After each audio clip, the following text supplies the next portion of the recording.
Welcome to the Great Green Wall Initiative webinar, which sheds light on contemporary African cultural as well as physical transformations in extreme environments in the African continent and elsewhere around the global south. My name is Ashraf Salama, and I'm a professor of architecture at the University of Strathclyde, Glasgow, United Kingdom, and co-director and co-reporter of the UIA Education Commission and UNESCO UIA Validation Council for Architecture Education.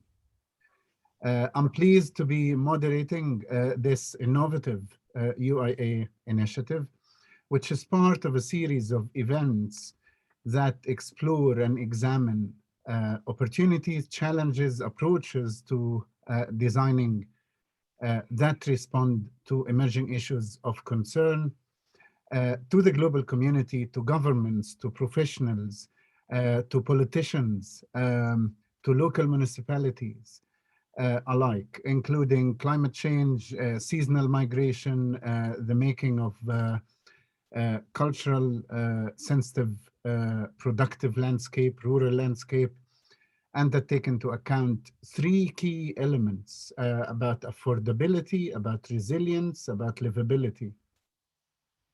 So key aspects of the initiative will be highlighted in this webinar through the various talks of distinguished speakers, colleagues from different parts of the world. As we have a busy schedule and without further ado, I would like to give the floor to Mr. Olatokunbo, for giving some introductory remarks. So please, the floor is yours, Olatokunbo. Thank you, Ashraf. My name is Olatokunbo Omishore, as you rightly said, the Vice President, Region 5, which is the African continent. I will quickly give an overview to what has been said by Ashraf. The Great Green Wall Initiative within the Sub-Saharan Africa is expected to be one of the most inspiring and expeditious projects of the contemporary 21st century. This initiative of the African Union was conceived in 2007 to create a huge 8,000-kilometer long, 16-kilometer wide living green belt across the entire breadth of the Sahel Savannah Desert region from Dakar to Djibouti. The Great Green Wall Initiative environmental benefits include the following: food security, poverty alleviation, drought eradication, and heightened awareness for a collective climate action. The ultimate agenda is to stimulate wealth creation and enhance well-being across vulnerable farmland communities of the continent. A few may wonder, why is the Great Green Wall Initiative of interest to the International Union of Architects? This is because of its promises and potential to be a compelling solution, not only facing the African continent, but the global community, notably climate change, drought, famine, conflict, and migration. We found of the 17 United Nations Sustainable Development Goals, the Great Green Wall Initiative has satisfied 15, with the exceptions of 2. They are as follows: sustainable cities and communities, and life below water. Can the Great Green Wall Initiative truly exist without architecture? Will there not be habitation within the belt, 8,000-kilometer long and 16-kilometer wide? On this note, the International Union of Architects Great Green Wall team, spearheaded by Region 5, which is the African continent, have developed a theme to unleash the Sustainable Development Goal potential of the Great Green Wall Initiative through architecture, and add value to the African Union, European Union, and the United Nations supported initiative, among others.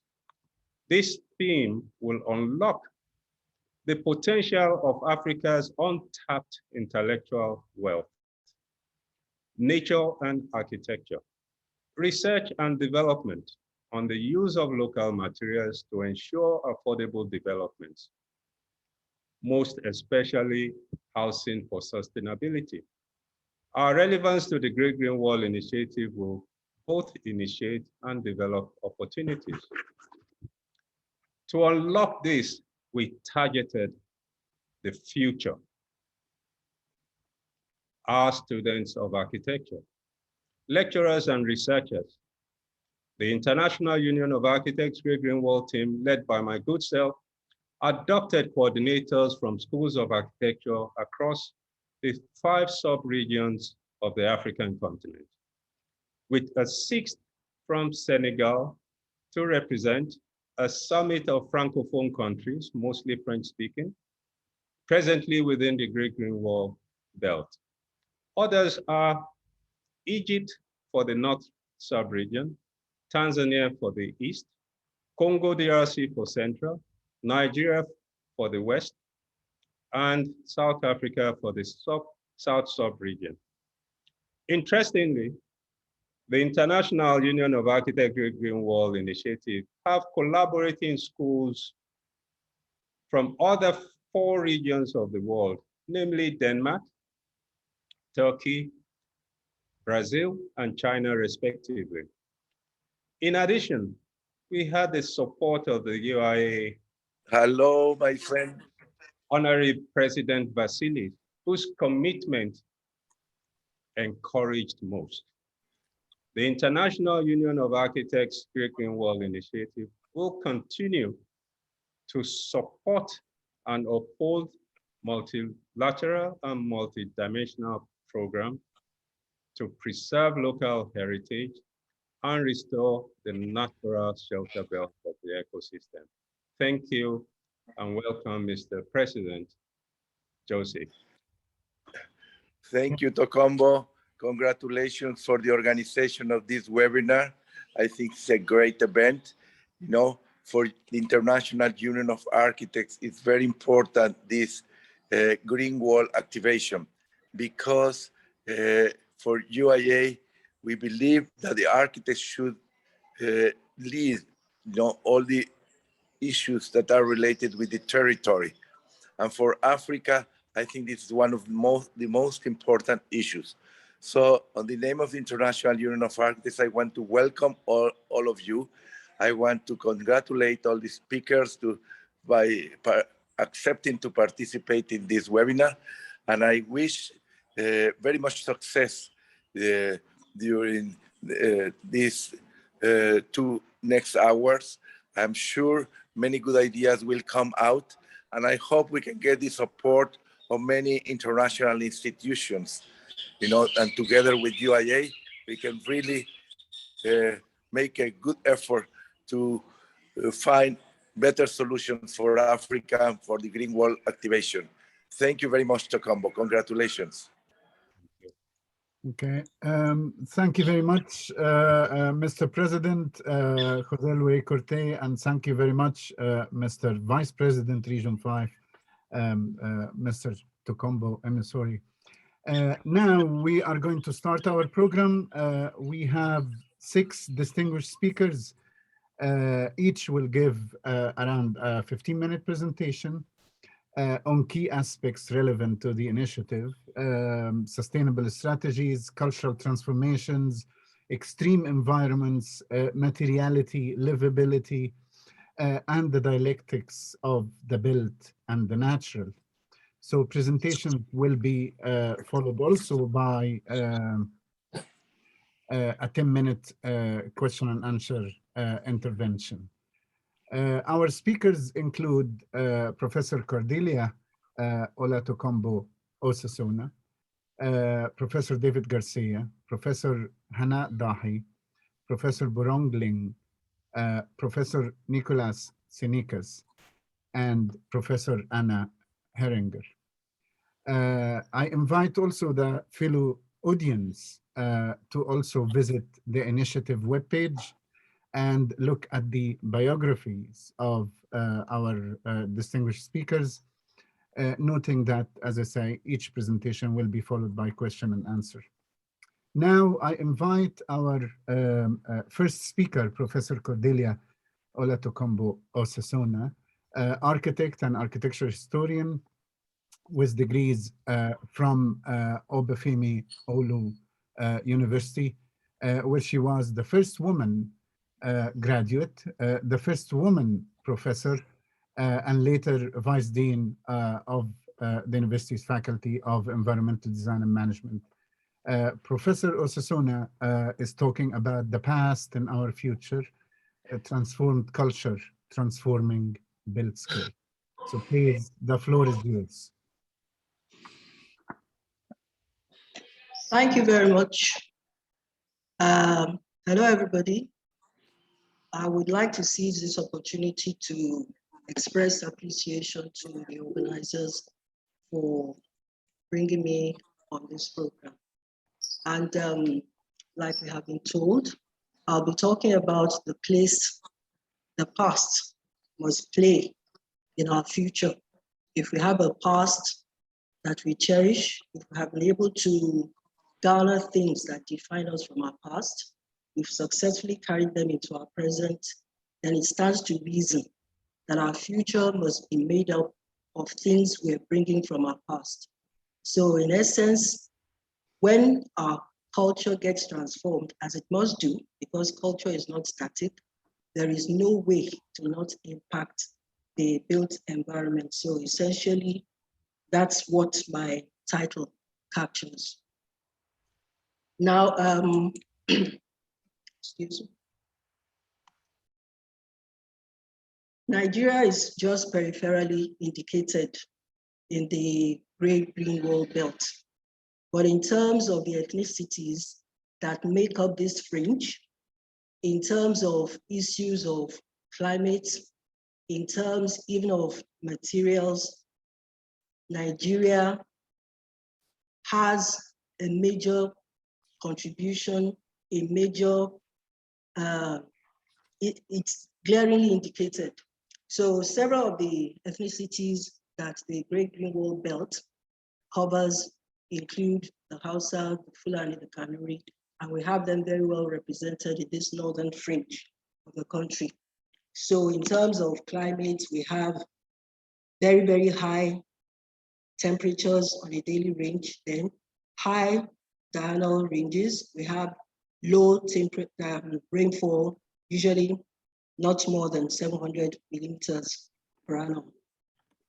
So the approach I actually plan to adopt, or I have adopted in my presentation, is to give the basis for history being significant, trying to correlate culture with the built environment we invariably come up with, and then also to trace how it is that changes in the progression in our historicultural reality of necessity impacts the built environment.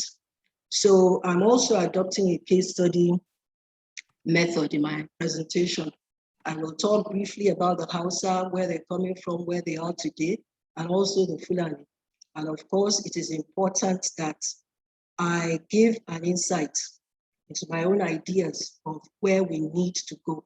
Because all said and done, we're trying to chart a course with respect to contributions design-wise from students who will make worthy submissions that are implementable in tackling the issues of the Great Green Wall Belt.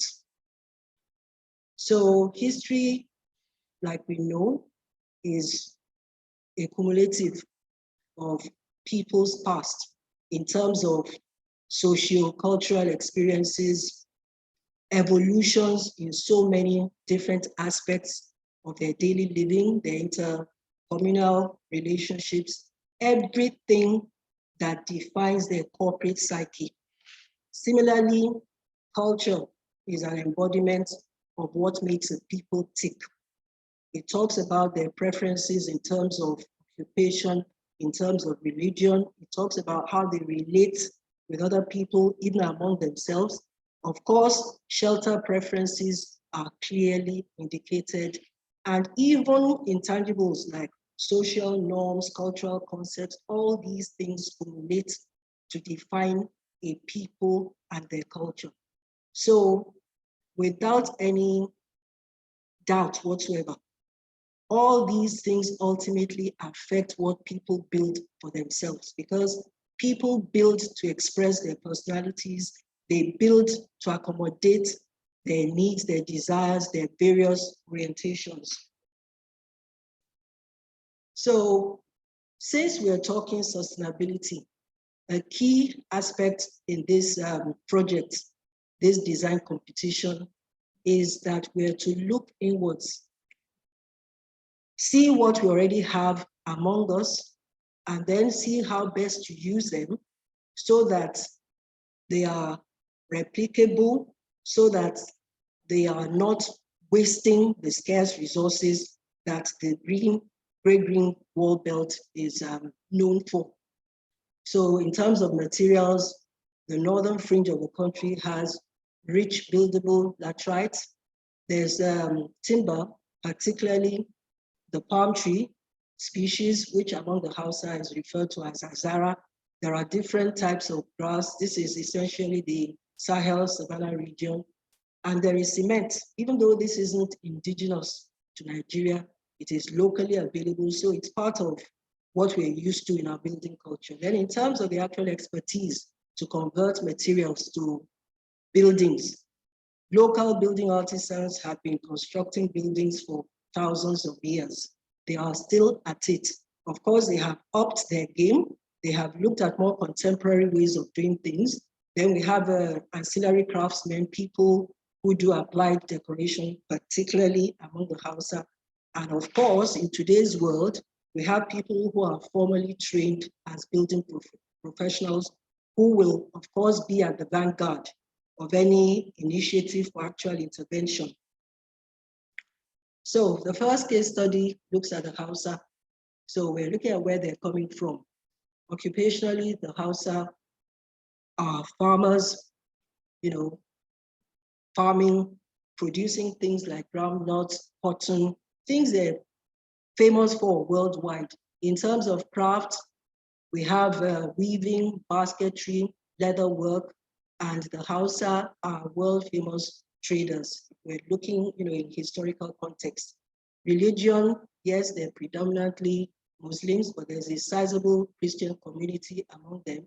And we also have animists. So in terms of settlement preferences, the Hausa live in large,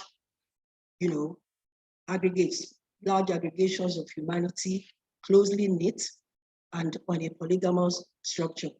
Then their farms are invariably separated from their residential areas.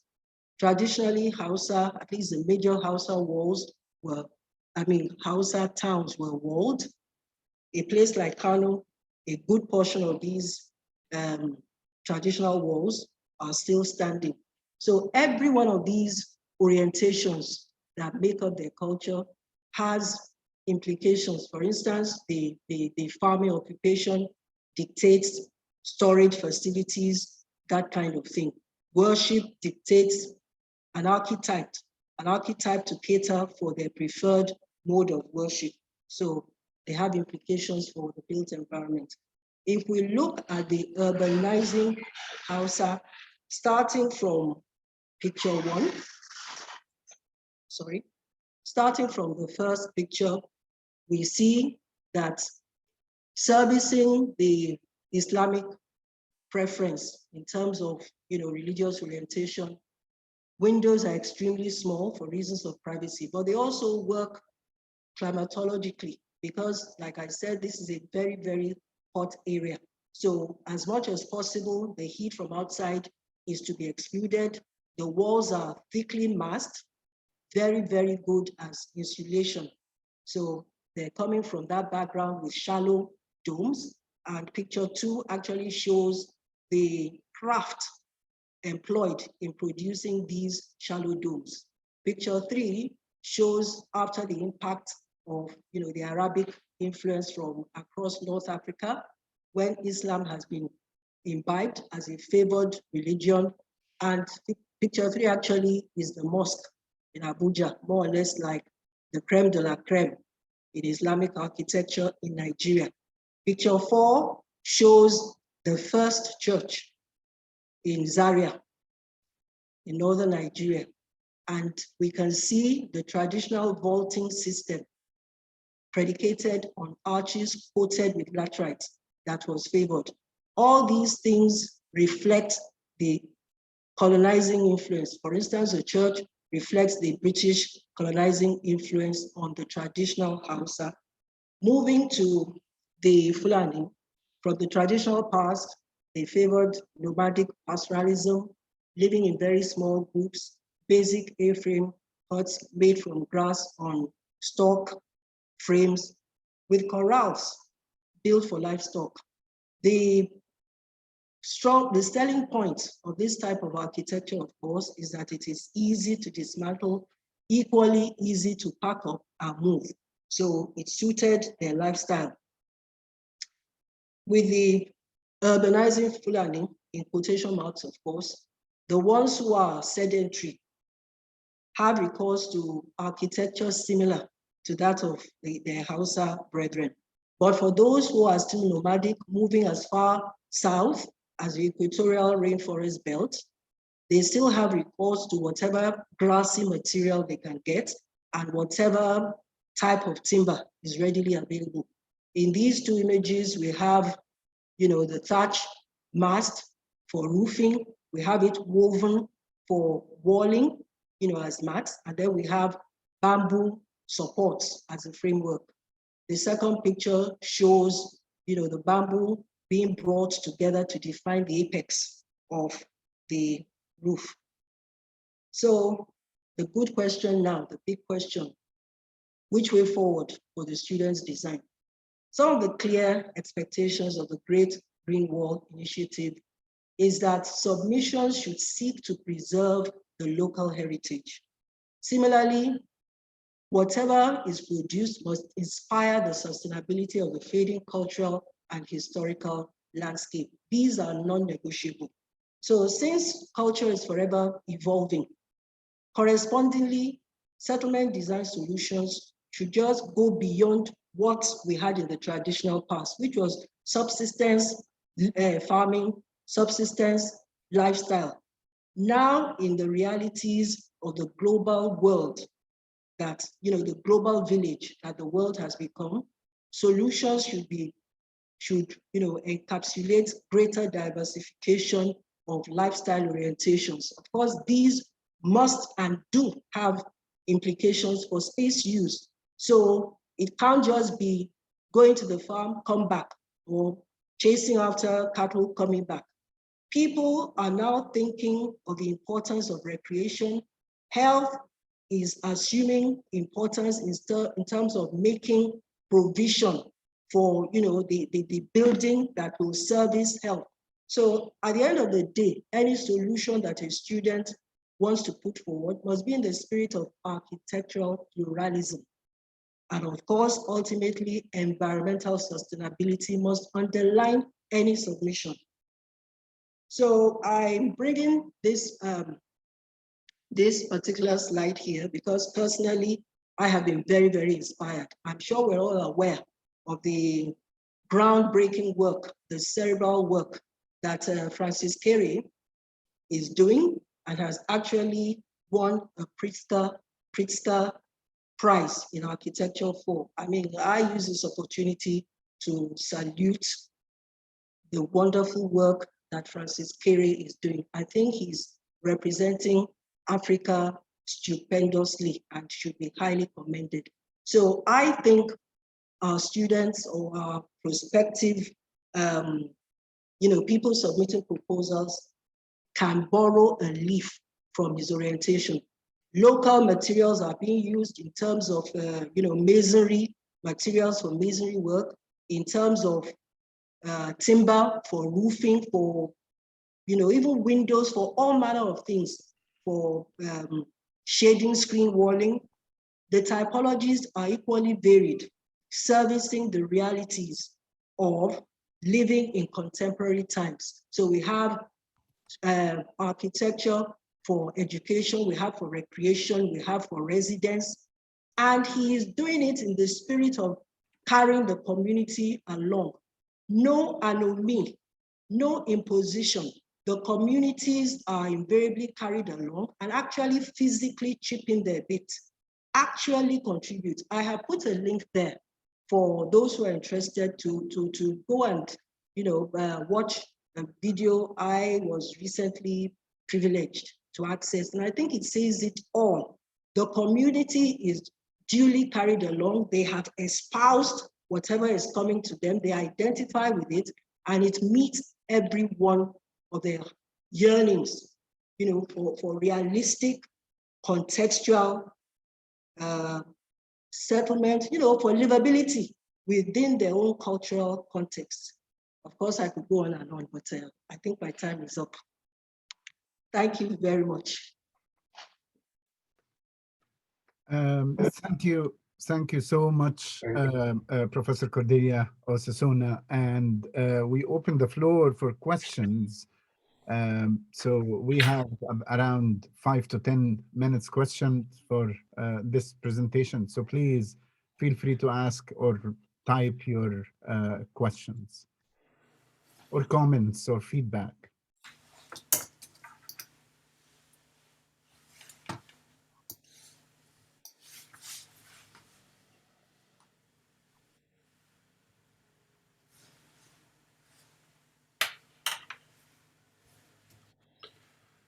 Any questions or comments? So probably some of the audience will be warmed up as the presentations progress and as we go through the program. So probably we can invite our second speaker, Professor David Garcia, and I'm going to introduce him just in a few seconds. Professor Garcia is our next speaker. He's a practicing architect, educator, associate professor at the Royal Danish Art Academy School of Architecture. And I should note here that his entry with his students have been awarded the UIA Inaugural Award for Innovation in Architecture Education, which was in the previous triennale of the UIA. Professor Garcia will be presenting on architecture in extreme environments. And please, the floor is yours, David.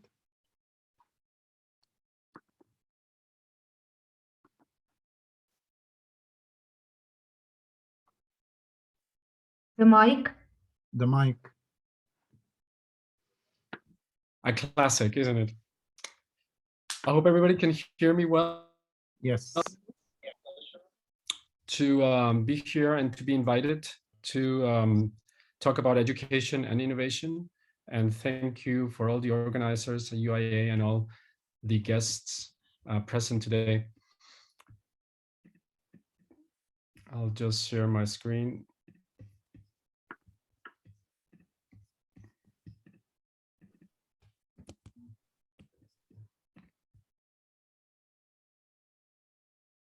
So today I'll be talking about architectural methodologies for extremes through the work that I've been doing for the past 15 years, both in research and design and education.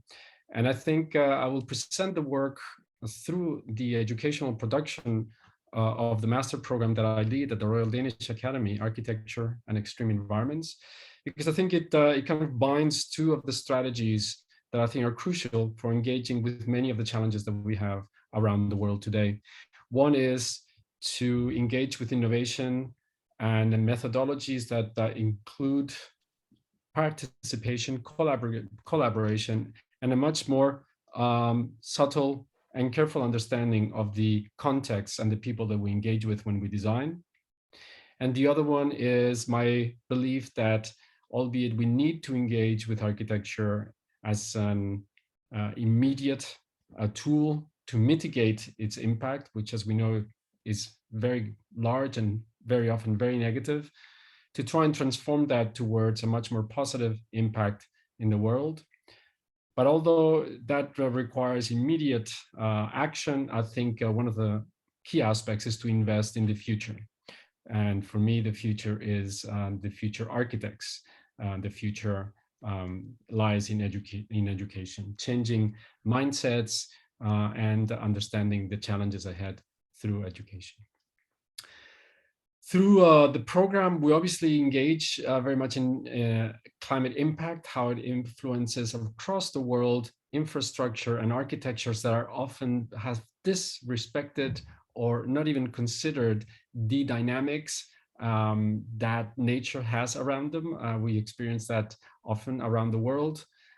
We deal with resources and energy, how resources are often extracted from somewhere else for somebody else's benefit, leaving impacts and great negative resonances in another part of the world. So this interconnectedness of global commerce in how resources are shifted around and energy shift around, much often than not, leaves some context with a much more negative impact than we could imagine.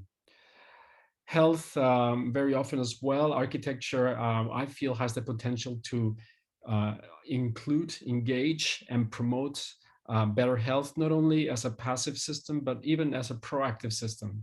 I'm still confounded how facades are not engaging in cleaning air. They're still doing the same that they've been doing for 50,000 years, which is protecting us from rain and temperature. I think today we have the possibility, with all the knowledge that we have, to make them proactive systems that allow us, for example, to clean. And we also engage with food and water security, which are, of course, across the world, a growing alarm. And I think architecture also has a voice in that. The question that I often ask myself is, how can future architects deal with these challenges sustainably? And the sad reality is that most architect students are very far removed from these realities. This is about 90% of the context where we train the future architects that are supposed to create positive impact and have a considered understanding of the places they're going to be designing. They are in classrooms, in front of a screen, and very much detached and isolated from the realities that we ask them to engage with. That has been a constant point of reflection for me, because this not only happens in architecture schools, it also happens in architectural practice. It is the norm that in architectural practices, the distance to the context and the people is very removed, and the contact is, when it exists, very, very small. So my aim through the 15 years of generating this methodology in this program has been to deal with world challenges through a holistic approach, an approach that includes many more parameters and accepts the complexities of building in the world, but also through engaging with site with what I call hyper-specificity, which one would think it's the norm in architecture to be site-specific, but I think it's become more a meme that we throw out there more than a real action that is partaken. And also by engaged presence, literally designing through being in the context. Being there, informed design, method-based, and global relevance are 4 key areas of exploration that have allowed us to define the program.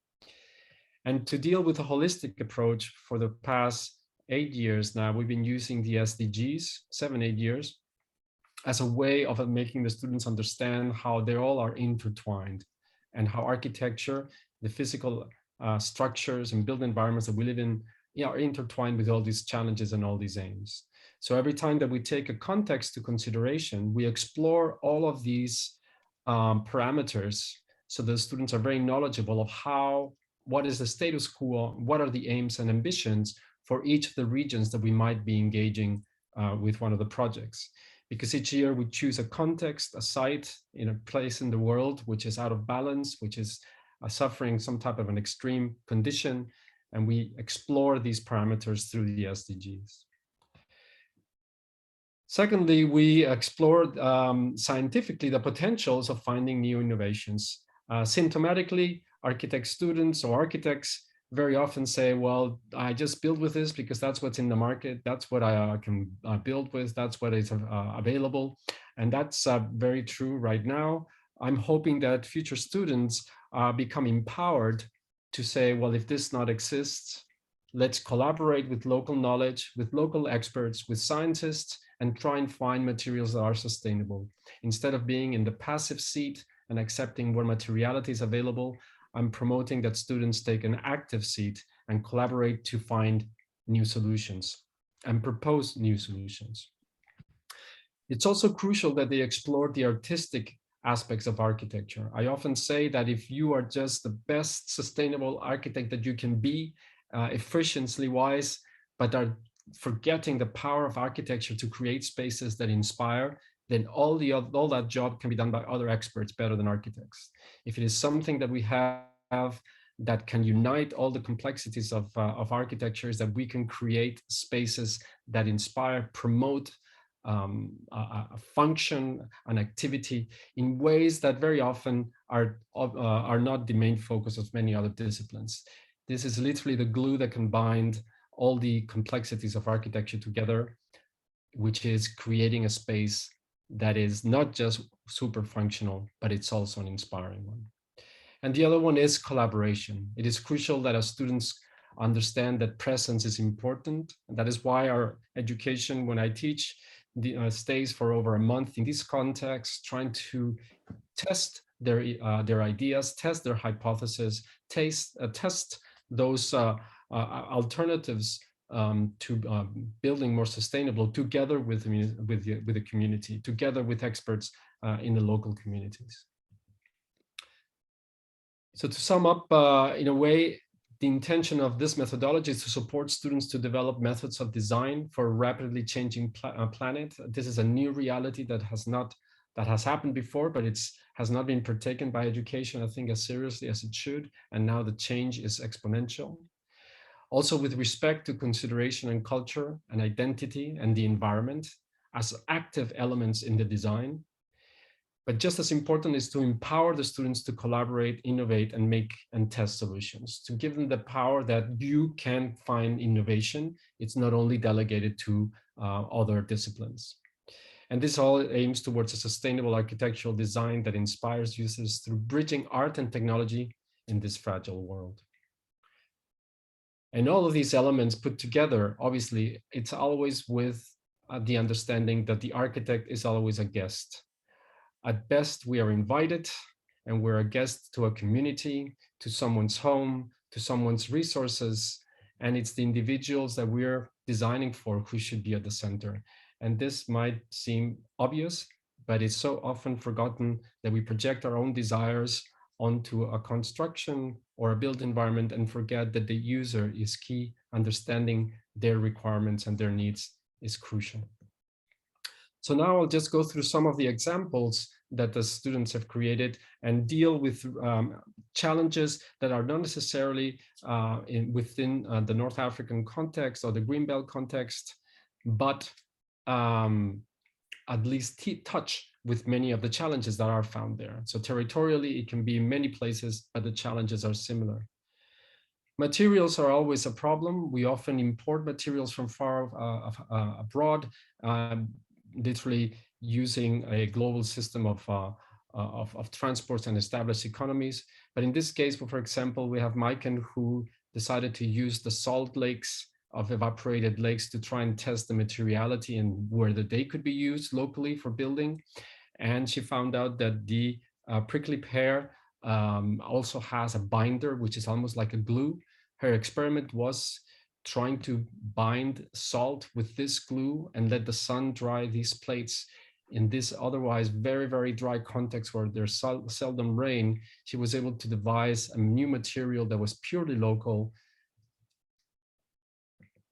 to be able to use it as a shell, as a type of a construction, as a protection towards the sun. But most importantly, it was through the collaboration with the local knowledge that invited her to understand and look at these potentials of these biologies, how they could be binders, that she developed this potential material. Sand in many deserts across the world is interesting. We use sand to build all of the time. It's become a precious resource, but we also understand that sand from the desert, it cannot be used to build. So curiously enough, in places like the Gobi Desert or places like many other deserts, they have to import sand from places like Holland or the Netherlands. Sand in the desert, the grain is too small and it doesn't bind to concrete, for example. So students have tried to deal with this huge resource that cannot be used in construction with many inventive ways. And Gabriele found that the sand, for example, in sandstone is bound by bacteria, a bacteria that is dead and inert and it's innocuous. But that's how, through the pressure of the bottom of the seas and these inert bacteria, these grains have been able to be bound together. So her hypothesis was, can we use this bacteria then to just bind grains from the sand of deserts and create a building material? And together with biologists and local knowledge, she was able to just take this bacteria, which is found, it's urea bacteria, it's everywhere in the world, it comes from literally from urine, and was able to literally create a kit of parts to start to test with the different types of sand and mixtures and make bricks out of what otherwise was discarded as a building material, which was the ever exuberant amount of sand in deserts. She was able to then make different proportions and tests, and also compare the strength of those materials to standard materials. And through, you can see here that the condition was quite close to a concrete, which was a reference. Water scarcity, of course, is always a recurring issue when we are in arid zones.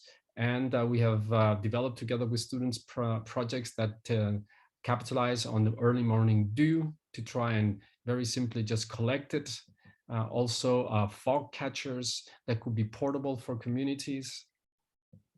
And for example, here Liv, who tried a new system with cheap reusable fishing net wires lathed in a system to capture fog, humidity, and be able to literally just drop it into a container, a system that could easily be scalable. Or the humidity in the air that can be trapped during the night by channeling it, like Ulrich did in this project, through a box of layers of salt. Salt accumulates all that water and humidity throughout the night, and then he literally uses the same system to evaporate all that during the day, using the morning and the day sun to evaporate that humidity away from the salts as well.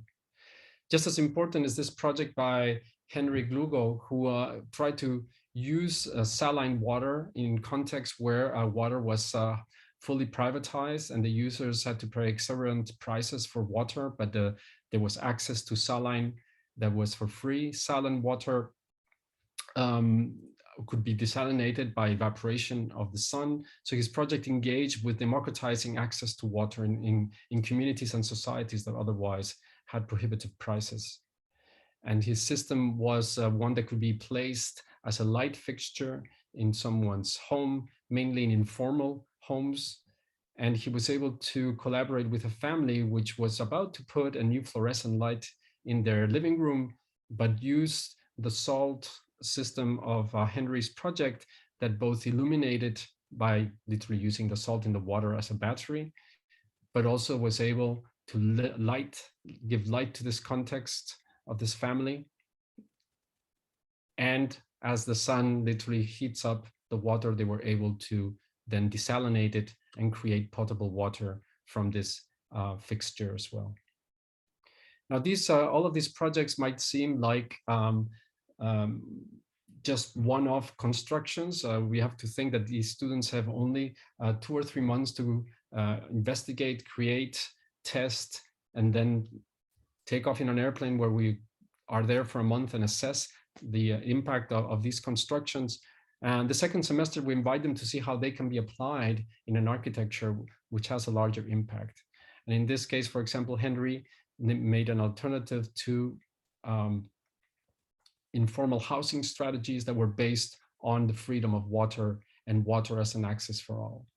And he did this by creating a very simple set of understandings of the materials that were at hand, So they could actually create very different systems of accommodation, all based on a water channel that connected these systems in a democratic manner and independent of the otherwise very prohibitive prices of the community.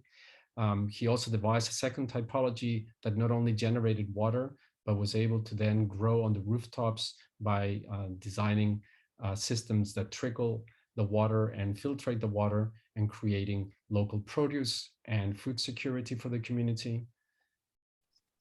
And at the same time, greater communities that had reservoirs that could be dispersed across the system.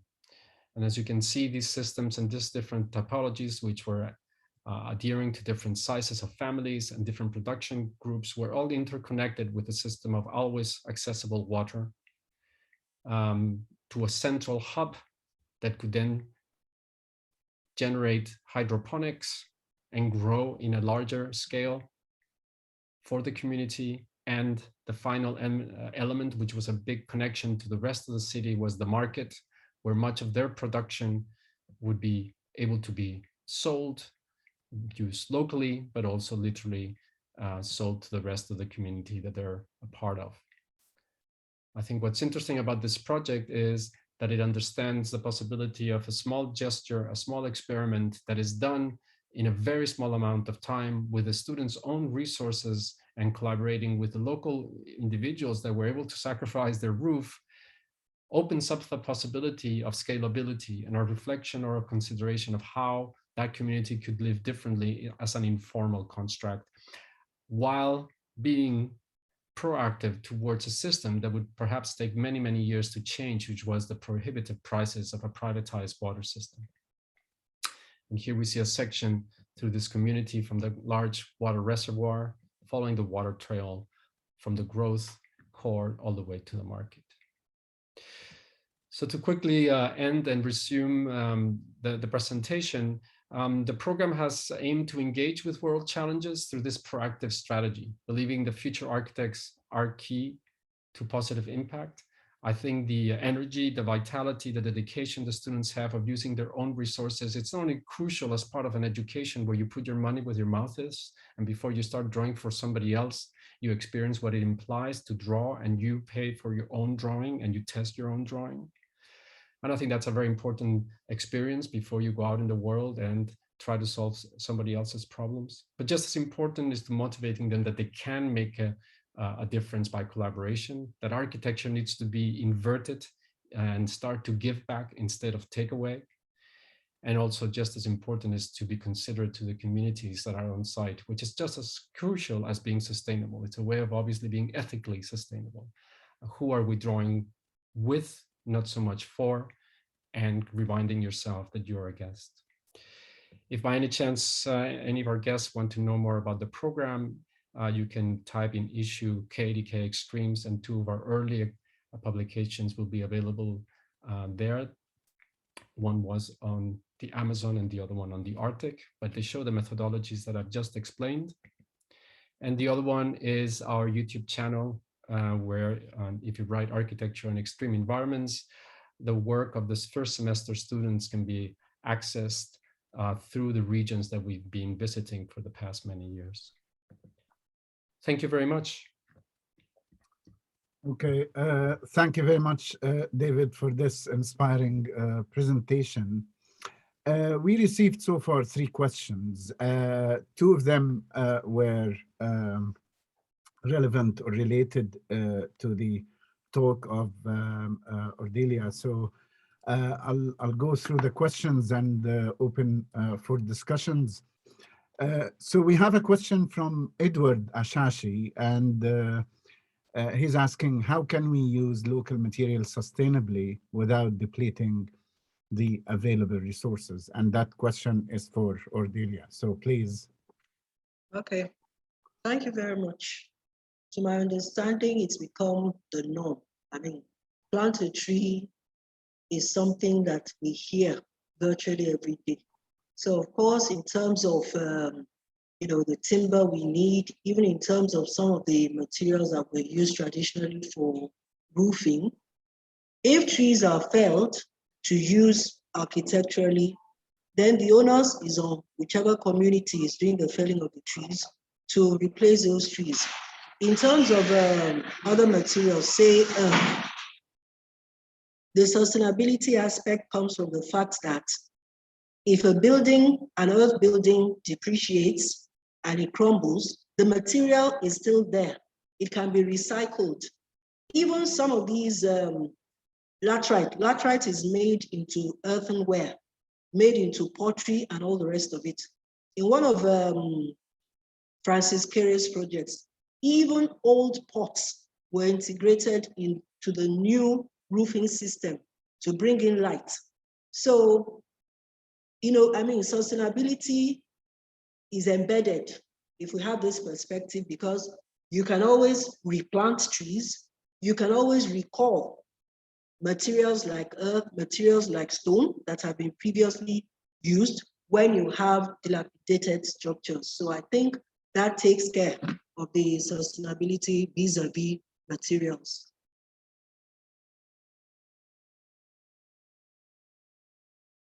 Very good. Thank you very much. We have another question about how can traditional concepts be preserved for future opportunities? And I think the question is a bit open-ended, so probably Cordelia and David can respond to the question. Okay, I actually answered a similar question privately. The person was talking about heritage and more or less like how realistic is heritage in contemporary times. Preservation is broad, it's open-ended sort of conservation. It's not an attempt to freeze either artifacts or humanity in time, but it's an attempt to maintain whatever relevance attached to a heritage building in the past, even in the present. So what is called for is renewal.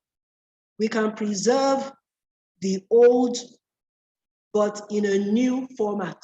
We can add to it, we can remove what is defunct, what has become irrelevant, what has become, a white elephant, and add on in such a way as not to negate the spirit, the character of that heritage thing. So by and large, it's the same thing.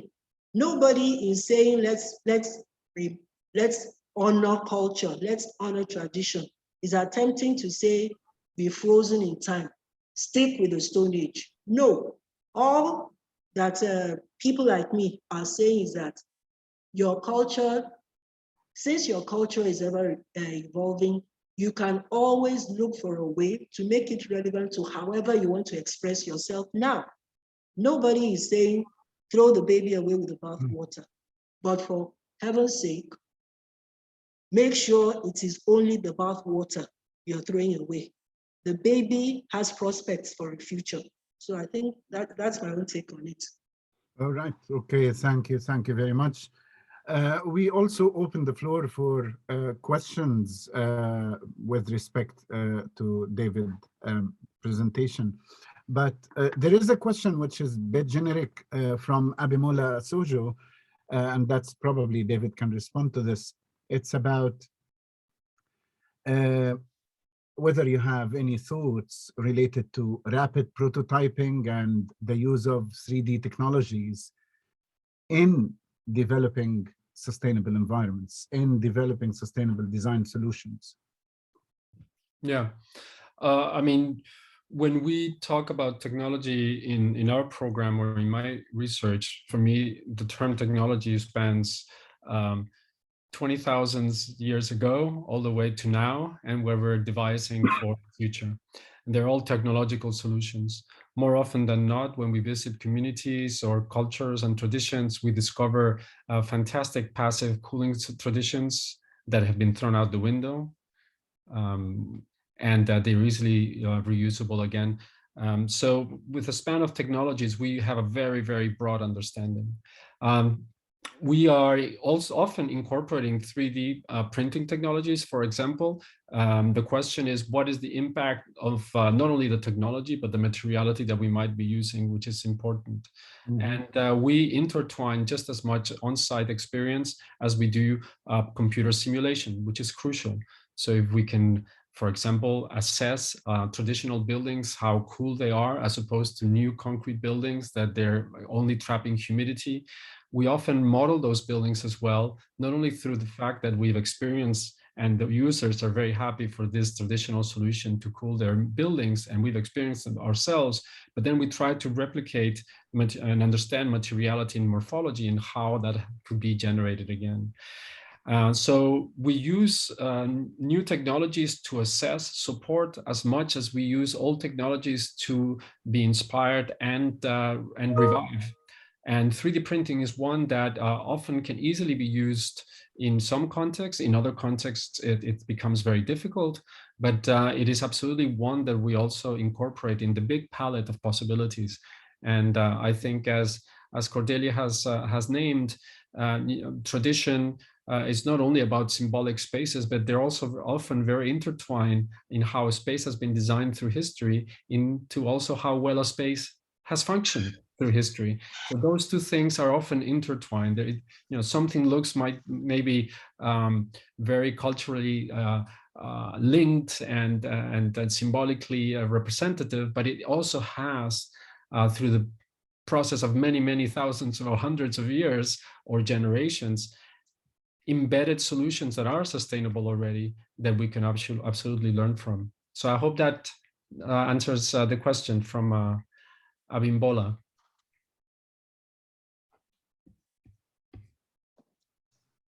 Couple of other questions which we hope to cover in a few minutes.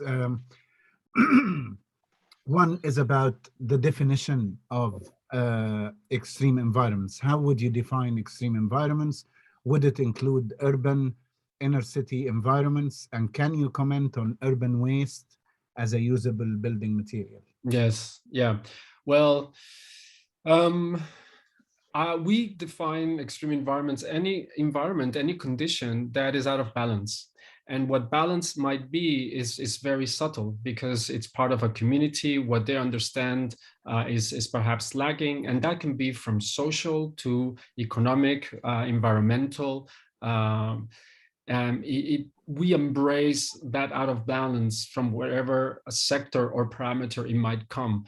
But we are very aware that we are quite sure that that's going to impact architecture in some way or other, or that architecture will impact it, hopefully differently than it has.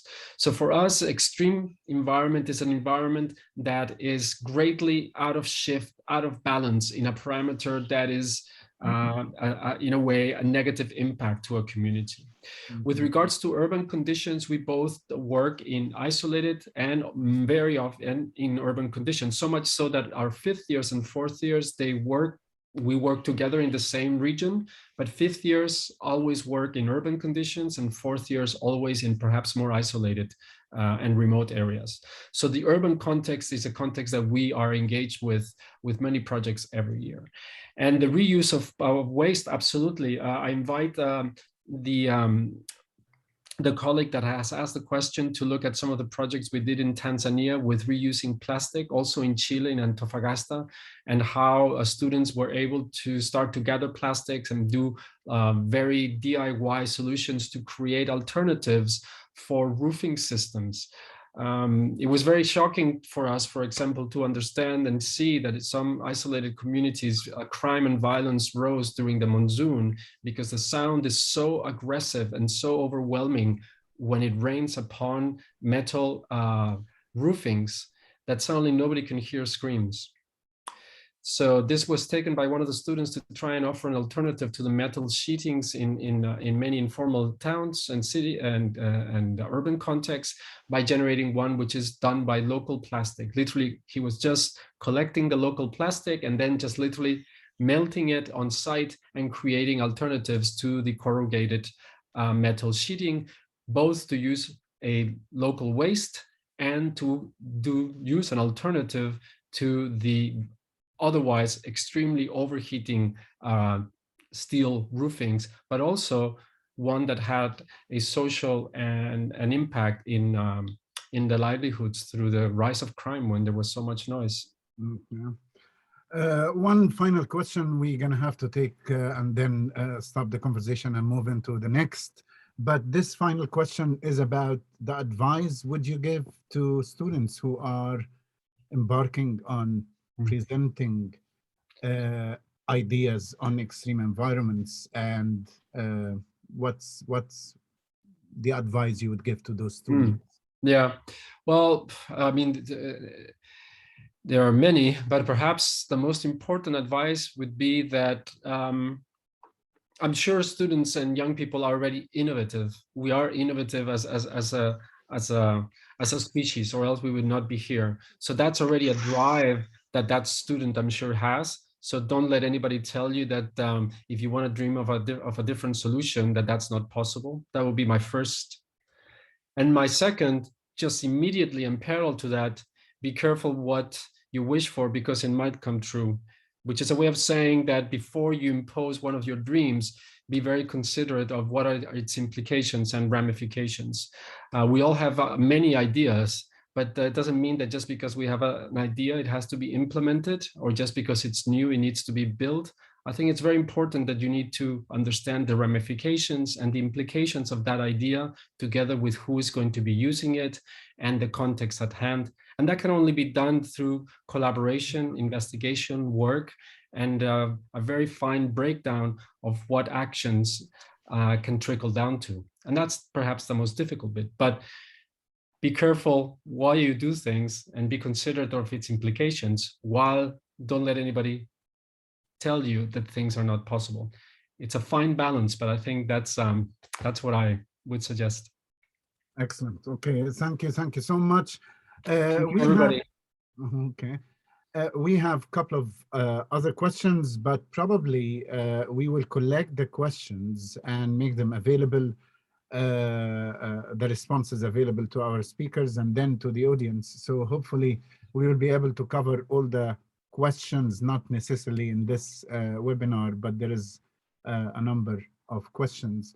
So now we move on to our next speaker.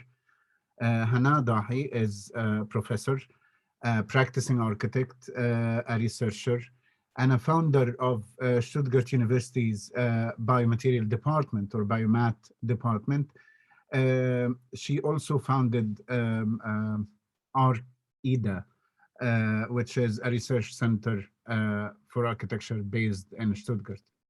Her talk will be about bio-based materials and their potential for African architecture transformation. So please, Hanaa, you're welcome to start. Many thanks for the invitation. If you see my screen properly, so I'll jump into the presentation directly. I would like to talk about the bio-based materials and its potential for African architecture transformation.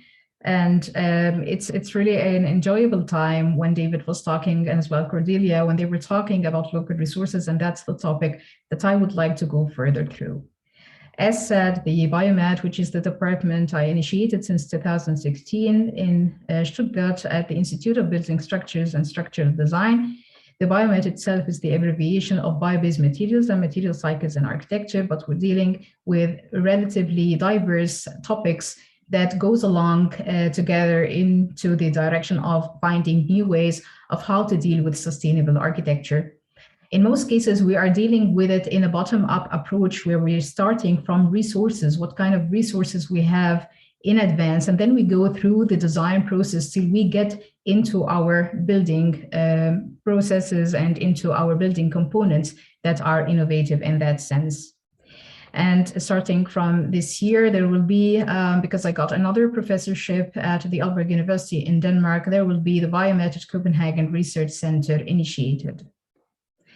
That's the current team in Stuttgart of basically 6 PhDs, where they all work with different topics that has to do with adaptivity and sustainability in different aspects, smart solutions, and definitely also computational design and digital fabrication technologies.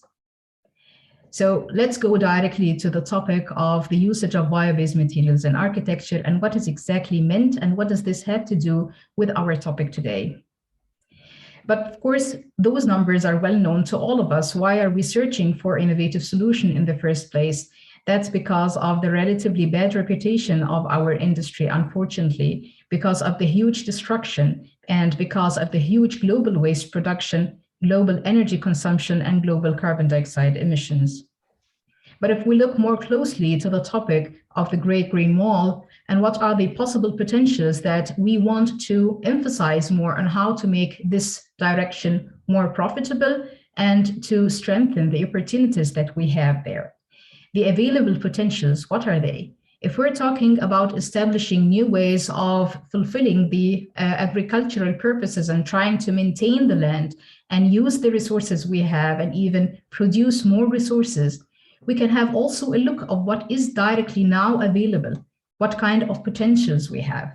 And according to the available included topics in that concept and that project of the Great Green Wall, there are other forestry and agricultural opportunities that is hereby integrated, which include the multi-purpose gardening. That means that we have different kinds of possibilities to include cultivations of annual renewable natural fiber resources like hemp and flax and cellulose fibers and others, and other non-timber products in that sense. And if we see more closely, we have already generated cereals. We all know that all over the world, all countries almost, they produce cereals like different kinds of crops, wheat, rice, maize, and others. And all of those, they are produced even not even annually, sometimes seasonally. That means that they could be produced even twice or 3 times per year. And if we're talking about this kind of agriculture, that means that we have each time a huge amount of agricultural residues, which is again a plant fiber that is available as a resource that could be used for building materials. And that is the topic I even made my PhD on, and you'll see now different possibilities how to use natural fibers in different ways to serve back the architecture. Parallelly, there is ongoing plastics industry all over the world, and it is worth mentioning that now in Africa, the plastics industry is one of the fastest growing markets for plastic goods and machinery in the world, and the plastic production machinery became widely available as well as the plastic material resins. Why is that here applicable and what is the relevance? You'll see directly now. If we talk about the topic of a certain type of composite materials, which is a hybrid material that is a mixture of a fiber and a matrix, which is a binding material, after both are combined together, we receive different types of products or building components, and that is the topic.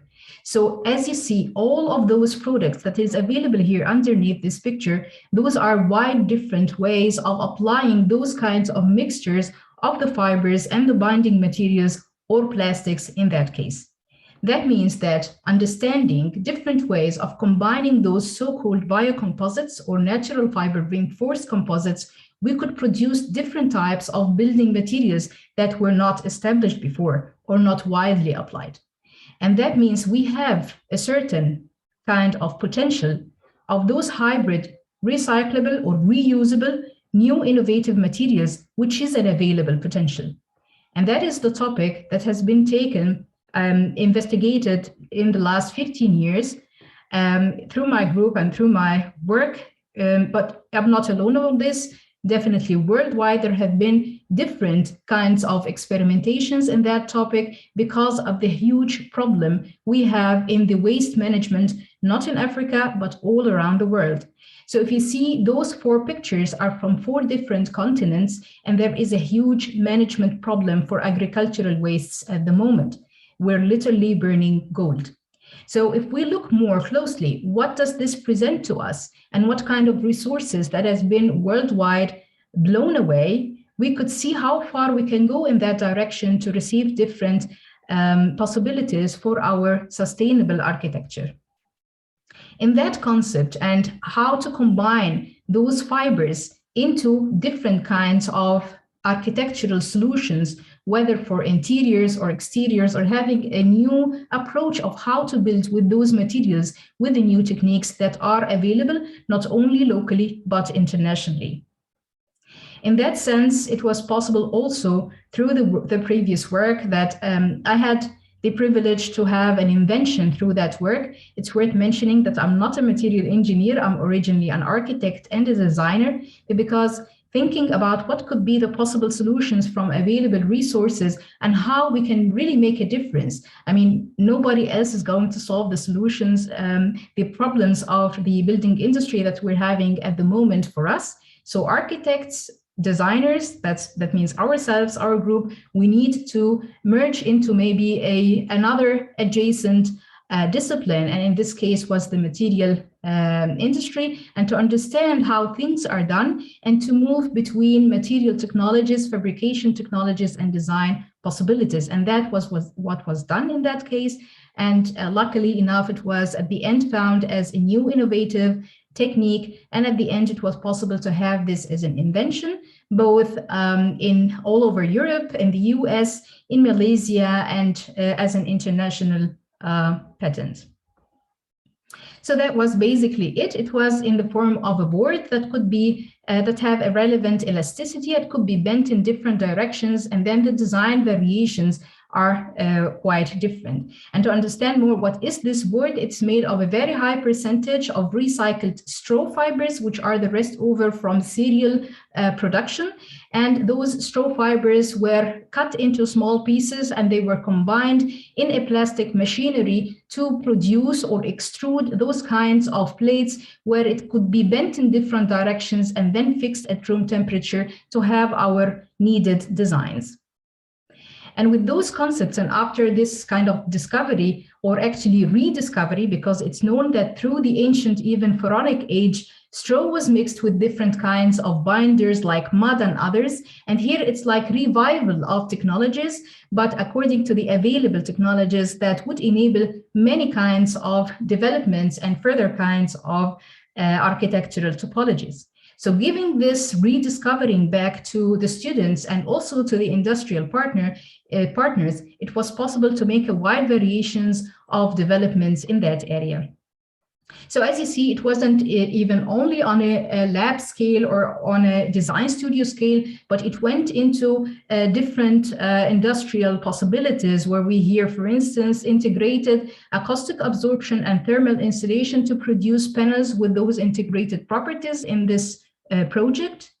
And also the idea of how to understand the different stages for production was part of understanding how we design later with such a thing, and how to integrate different technologies in order to reduce the number of industrial processes needed to reach from a compounded plastic and fiber, in that case, into a product like this one, for instance. So even the additive manufacturing technologies like 3D printing, for instance, was a topic in that sense. And only recently, this year, or the end of last year, it was possible to initiate a project for such a thing. That's a mixture or a group, a nice group of research scholars and also industrial partners. And the machine in the back is one of the largest machines worldwide to 3D print those kinds of natural fiber reinforced composites to be able to further work on that basis. Similarly, we won lots and lots of projects in that sense, how to go from bottom to up approach and how to upscale those kinds of discoveries and to make different collaborations with many disciplines, including material engineers, civil engineers, geodesy experts, and so on. And then the upscaling went into the level of having even full constructions out of that. The idea of applying natural fibers with different fabrication technologies in an upscaled format. And one of the examples was the one of the Biomed Pavilion in 2018, where biocomposites was here the hero, in order to make a shell construction system out of segmented pieces. And the idea was to make this in a design studio in parallel to the already ongoing industrial project at that time.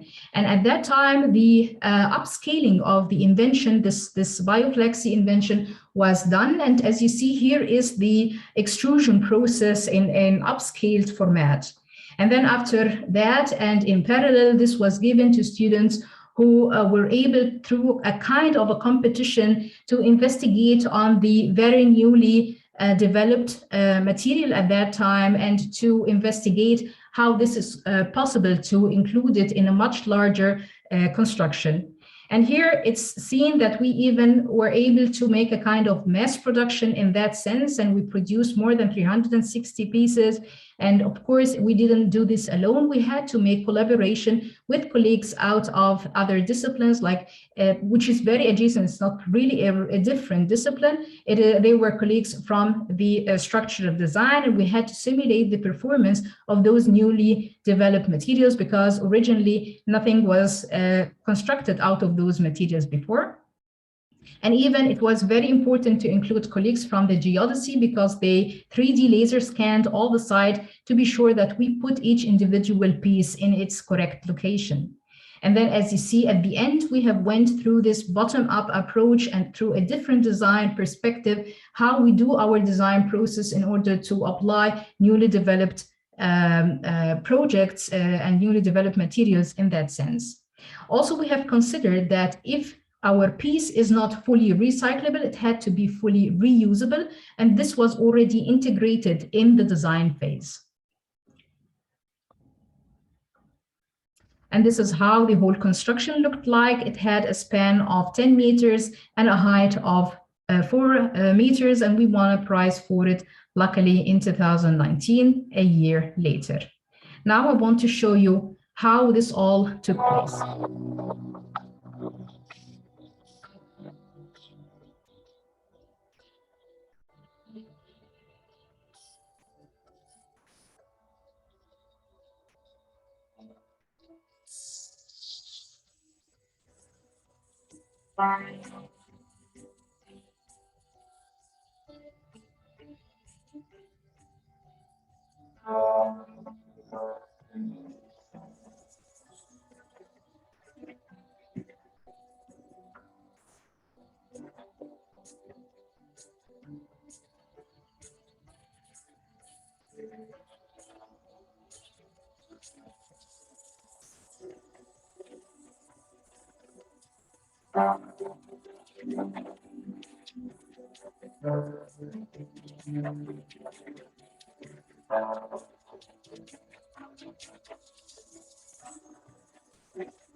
Because of time, I'll just move to the following one, which has a total different technique that is called tailoring or tailored fiber placement, how to apply longer fibers then. So here are annual renewable resources again. We're applying different kinds of fibers, which are in this case flex fibers. And this was in cooperation with a total different discipline. And here was the aircraft design and in the textile industry. And here in that case, you can just imagine that we are tailoring our buildings. We are using the building components or making the building components as if we are making cloth or fashion design. That's a totally different approach. And we are applying here longer fibers. There are no more short fibers. And we are applying it in 2D, as you see. That's again another additive manufacturing process that is numerically controlled. And we apply the fibers exactly where the forces are flowing. So you can imagine that we had to understand in advance before we make the design how the fibers work and how the fabrication techniques work and what its limitation in order to make this into 2D and understand after flattening it how this could be turned into a 3D later. So that was relatively a quick process. It was done only in 2 or 3 days, and the whole canopy at the end had this kind of architectural topology that is very different than the one of the shell construction. It weighed only 35 kilograms, and we used only 5 yarns for it. The third and last one that I want to show you today, the example of using, again, natural fibers in a different way, which was here pultrusion. The pultrusion is another kind of conventional and available local technique of how to make profiles. And the profiles here were made of flax and hemp fibers, and they were protruded for the first time in May last year. And at the end, we constructed the whole construction that is having a 10-meter span and a 4.5-meter height only a couple of months later than that. So we constructed this in August last year, and this was done in again, another big consortium full of different disciplines to be able to reach to that. Here you see that because it was in the Corona time, we went into different investigations and different ways to try to overcome the obstacles. And one of them was to see also video streaming, how the colleagues who upscaled that profile would bend it in order to reach to the concept. What was the concept? The concept was to apply those protruded profiles as if they were bamboos, but here it was much higher potentials were reached because we were able to overcome the obstacles or the limitations of the bamboos. So those kinds of constructions could be very reasonable in areas that don't have these kinds of longer tubes by nature, but they could be industrialized in that way. Here, a bending active approach was applied to reach to a double curved shell construction, and we were able also to luckily win a prize for that last year. This is the construction process, how it took place and how this interconnections between the elements took place and how we at the end covered it with the membrane system so that the two systems under compression and tension would follow together in that special kind of architecture topology. At the end of the day, it was possible to reach up till that level of application during relatively short time of development. And the way of applying this is clear in a video, but because of time, I will skip the video and tell you that currently we are working on a project that is funded from the EU, and we have more than 14 members from 4 different European countries, from Germany, Netherlands, Belgium, and France. Here we are even making a heavy-duty kind of structure systems in the form of 3 bridges. And what you see here is one of the proposals for the bridge that will take place in Germany. And also it's worth mentioning that this month, the bridge that is to be opened in Netherlands in a city called Almere is going to take place. The opening is taking place very soon, and they're all also made of biocomposites. So everything shown today is just to see that we have enough resources to make a difference. We can rely on the available technologies also in Africa. So Africa is actually a rich region, and we need just to investigate what kind of resources we have. By this, I end up the presentation, and many thanks for listening. Thank you very much, Hanaa, for excellent presentation, and it's really very inspiring too. Linking different disciplines together. So I would like to open the floor for a few minutes for questions because we are supposed to start shortly for the next presentation. So please, if you have questions, you're more than welcome to present them or type them in the Q&A box.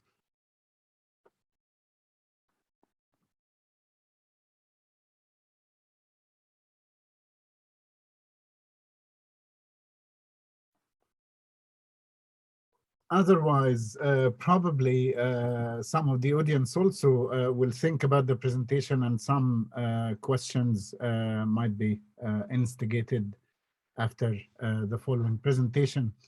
So we will go to the following presentation now. Professor Borong LIN from China. He is our next speaker. He's a professor of architecture and deputy dean of the School of Architecture at Tsinghua University in China. He serves as the director of Key Laboratory of Eco-Planning and Green Building, which is commissioned by the Chinese Ministry of Education. So he will be talking also about new strategies for sustainable design in extreme environments. And the floor is yours, Professor Ling. Thank you, Chairman. Thank you. Let me share my screen. Okay. Okay. Okay. Yeah. Thank you for the invitation for me to join the Green World initiative.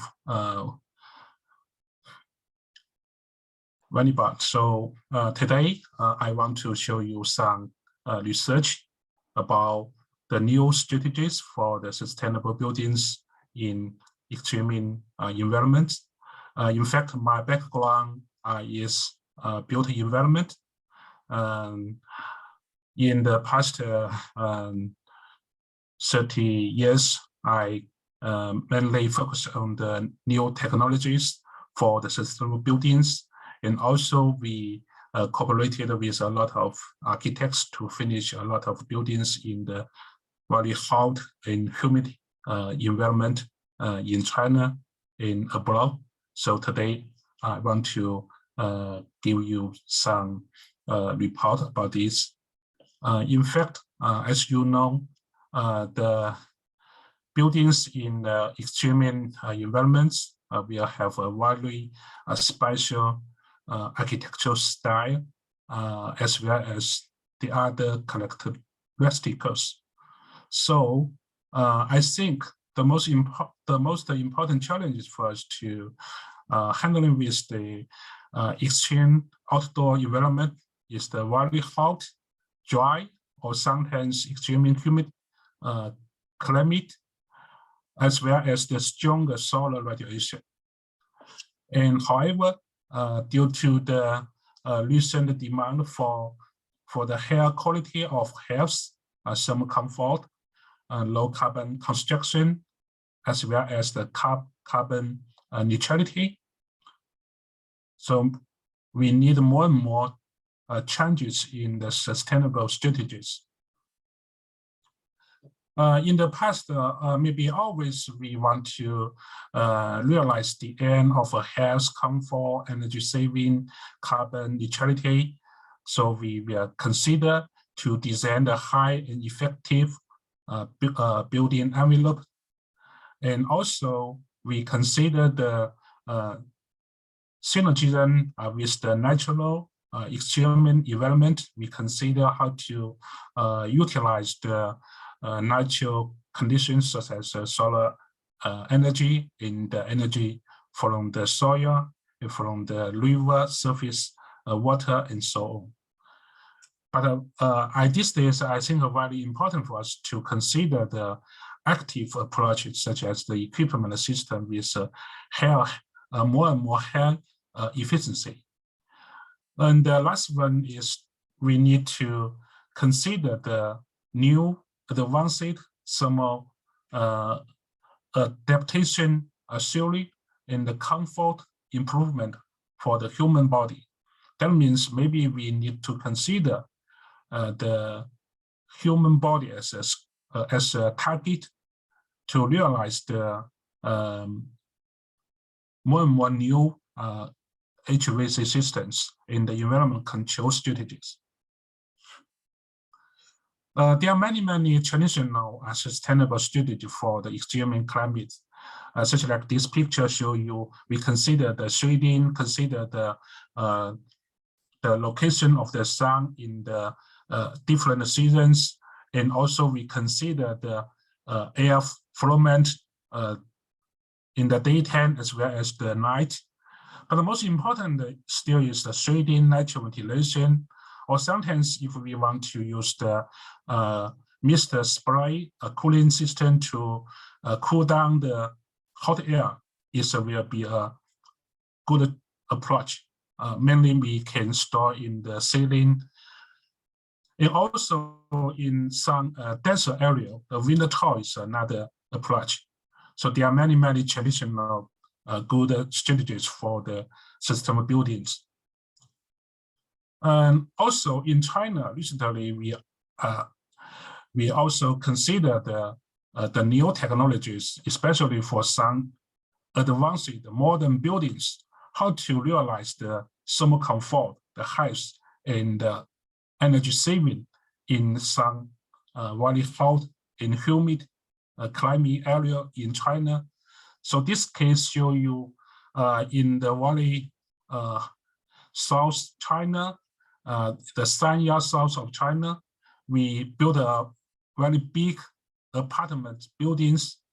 We can have a look of the climate change, the daily average temperature more than 36 degrees C, and the relative humidity more than 70%. And if we consider the solar radiation is similar to Lhasa, to this area. And also, if we consider the other climate changes, it's a very example for extreme environment. So the design approach is the fan plus effective shading and natural ventilation. We didn't consider the air conditioning. And finally, we get a high satisfaction for the occupants for the thermal comfort in the summer period. This is a case. Another case is similar in the Haikou area. We cooperated with Mr. Tsinikas, the academician of China from the CADG. It's a citizen center, just for the Haikou city. So we can have a look of the shape of the building in the layout. It's mainly to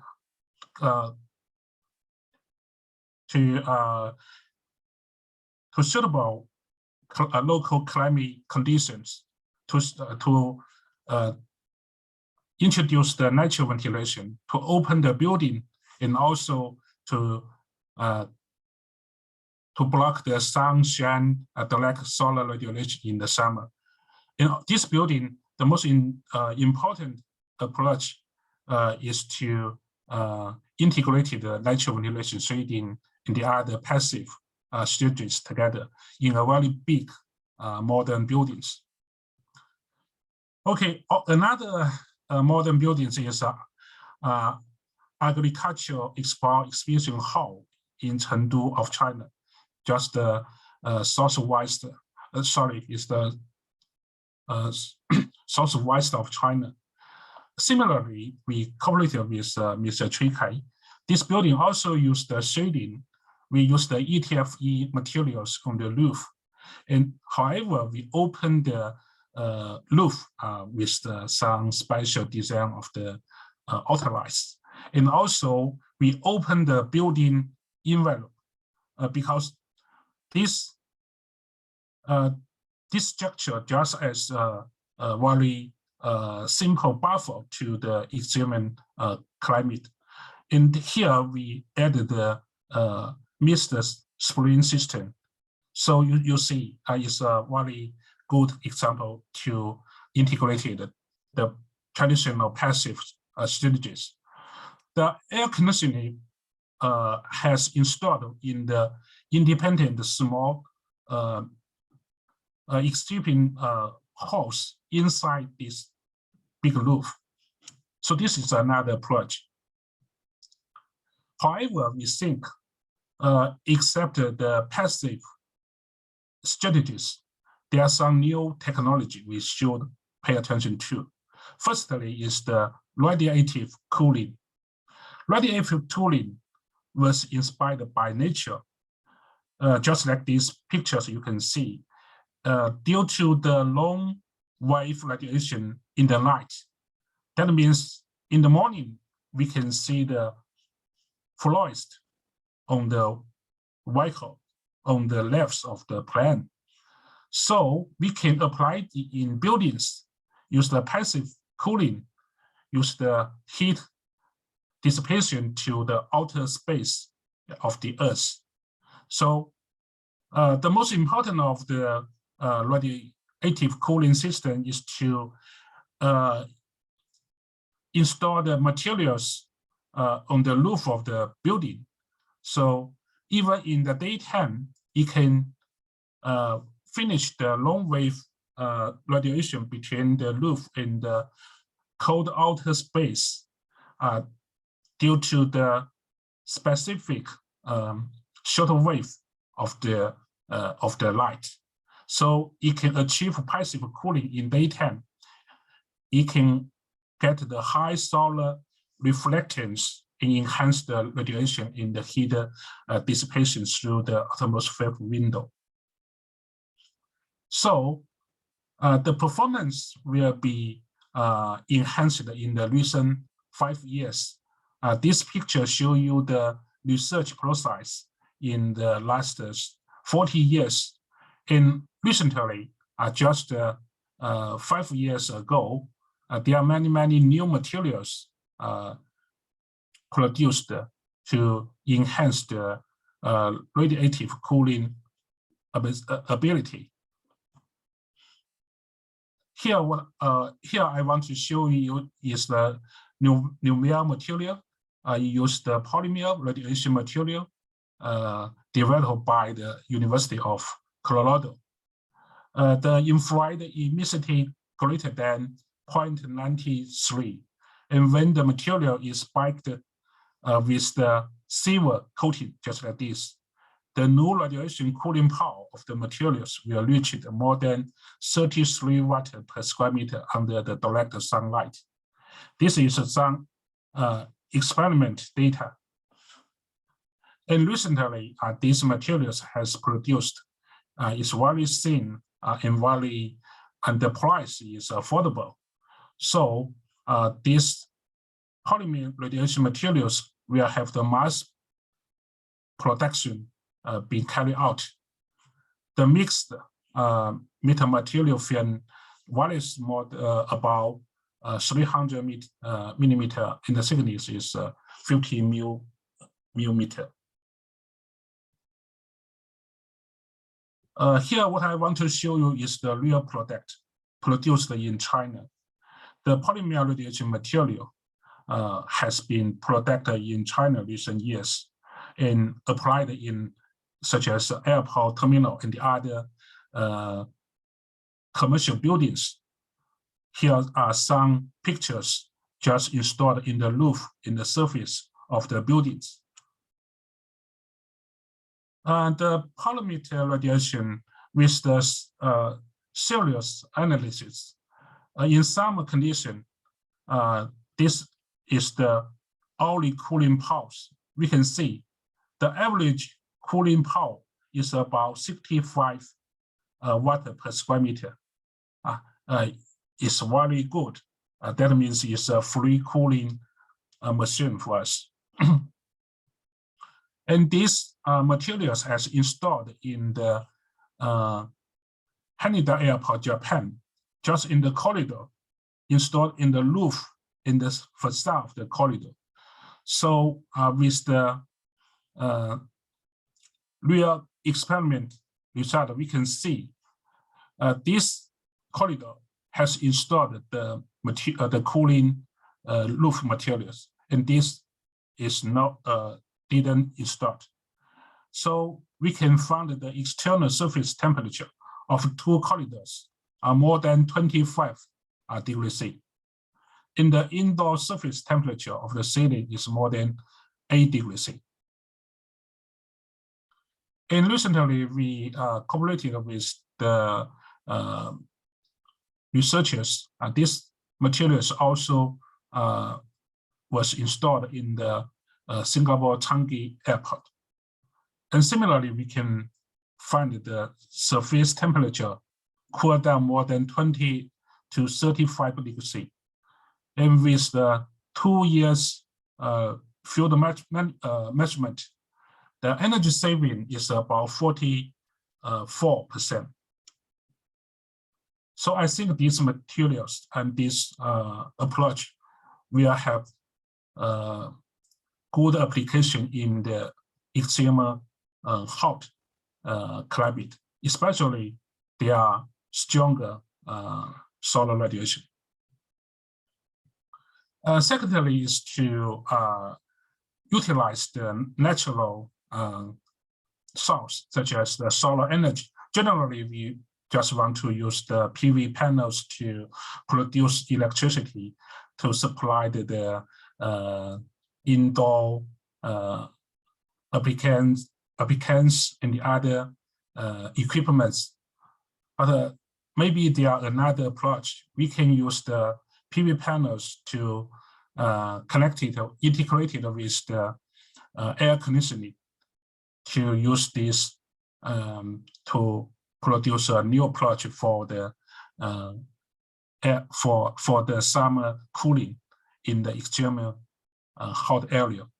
So the idea is to use the PV area generator power and use the energy storage unit mainly to cooling the buildings directly. So this photovoltaic air conditioning could reach the net zero energy consumption and zero carbon. Recently, this machine has won the Global Quality Innovation Award held by in India area. And this machine was designed and manufactured by Garcia company in Tsinghua University. I want to show you some application of these machines. There are some cases used in the United States, the Phoenix and hospital in Pakistan, in the warehouses in the Saudi Arabia, in some factories, office buildings, and school. And recently, there is ultra efficient air conditioning for cooling system was developed for energy saving for extreme environment. This machine integrated with the evaporative cooling fresh air in the PV panels. It was suitable for the tropical monsoon in the tropical savanna climate. This machine has a very high performance. There are dual evaporators in the condensers, and there is a cascade heat transfer refrigeration cycle. And also, there are some natural energy utilization. We can handle the fresh air with the evaporative cooling machine in the ventilation. And also, the carbon reduction, the carbon emission reduction is very good because we use the PV panel direct drive technology. And also, there is a very low, very low GWP refrigeration 1528 emission. This is the research and development path between Garcia and Tsinghua University. And this research also get the support of the RMI, the Department of Science and Technology of Government of India in the mission innovation of the world. Just in the past 3 years, this machine was produced and tested in the real conditions in India. So this is some simulation results for this machine. The annual total power consumption reduced to the 585 kilowatt hour. In the compression energy consumption accounts for 80%. The fans energy consumption accounts for 20%. With the 10 days live test in the similar climate in India, we can see the converted annual power consumption is about 740 kilowatt hour. We reduced annual power consumption about 84%. In the carbon emission reduction is about 86%. This is the field test in the in a actual south face residential apartment in India area. The test period lasted 31 days. The independent ventilator operator house accounted for 38%. In the electricity savings reached about 90%. So finally, this machine, this innovation get the ground winners. This is some report from the medias. Another new technologies, what I want to show you is the temperature and humidity independent control system. It will eliminate the sensible heat load and the latent heat load independently. So compared with the traditional approach, it will handle the cooling and the humidification process together. The COP is very low.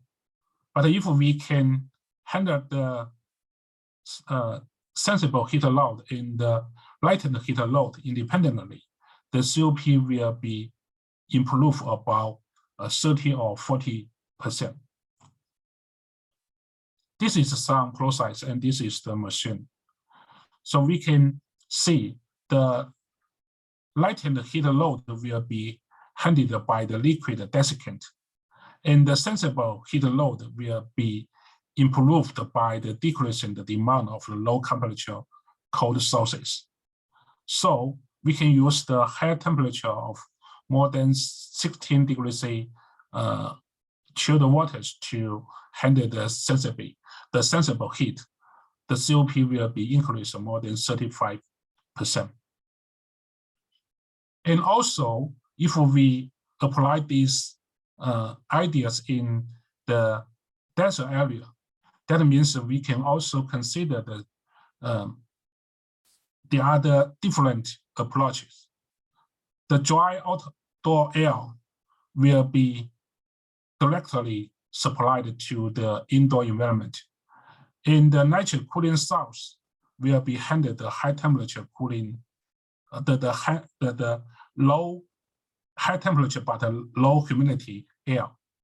So use this approach, we can save the energy more than 40% in the desert area. With this picture, we want to show you the THIC systems applied in China in more than 20 million square meters for buildings in recent years, just in the desert area, in the hot and humid area of China. The last one, what I want to show you is the thermal adaptation theory in application. With our study in the hot and humid area, if we install a fan in the ceiling, it will be reduce the thermal stress and improve the occupant thermal comfort. Generally, it will be reduced 30% energy consumption by increasing the indoor air velocity and the siting temperature. And especially for the very hot and open space, it will be very effective. What I want to show you is big buildings in Shenzhen area with more than 18,000 square meters. Also, we use this thermal adaptation theory. The human shows hair thermal comfort under a natural draft condition. even the comfortable, even the environment, sorry, even the environment temperature is higher than the indoor air temperature. But with the naturally ventilation, the occupant get a big satisfaction compared with the indoor air conditioning controlled environment. There are some researches. There are some results we show you in this picture. And also another approach is we can collect the natural wind characteristics to produce the simulated natural wind. Professor Borong, could you please wrap up? Could you please? Okay, yeah. Just thank you. Yeah. Okay. Okay, thank you. These some pictures we collected the natural winds in the sea, in the other area, and with this we can produce the simulated wind. Okay, just like this. So yeah, due to the time limited, I give a summary. So in the current stage, we should consider the passive and active, advanced, innovative technology together to build the sustainable buildings in the extreme environment. Okay, thank you for listening. This is my report. Thank you. Excellent. Thank you very much. This is also very important presentation, which is basically trying to address effective strategies for dealing with sustainable environments and creating sustainable environments. We have basically 5 minutes only for questions on the previous two presentations. We received a couple of questions on Professor Hanaa presentation, and I'm going to mention one of them now. So the question is to you, in a context which is basically characterized by poverty, by lack of public politics and urban development, basically a very challenging context. How do you expand your studies in the sub-Saharan region? Thanks a lot for the. Yeah. Should I? Yeah. Yes, please. Yeah. Thank you for the question. I've been often asked those questions, what kind of technologies we use, and that's why I made it on purpose that the technologies that have been shown here are local and already found in different regions already in Africa. And that's why the plastics processing techniques like the extrusion, the ones that were applied for this shell construction and the pultrusion, they are already relatively conventional techniques. So if we're talking about poverty, I think poverty is a myth that we need really to get rid of, having it as an excuse not to move forward and not to use our resources properly. If we have the fibers and if we have even manual labor, we are able to make molding techniques, to make different kinds of applications of the kinds of resources we have.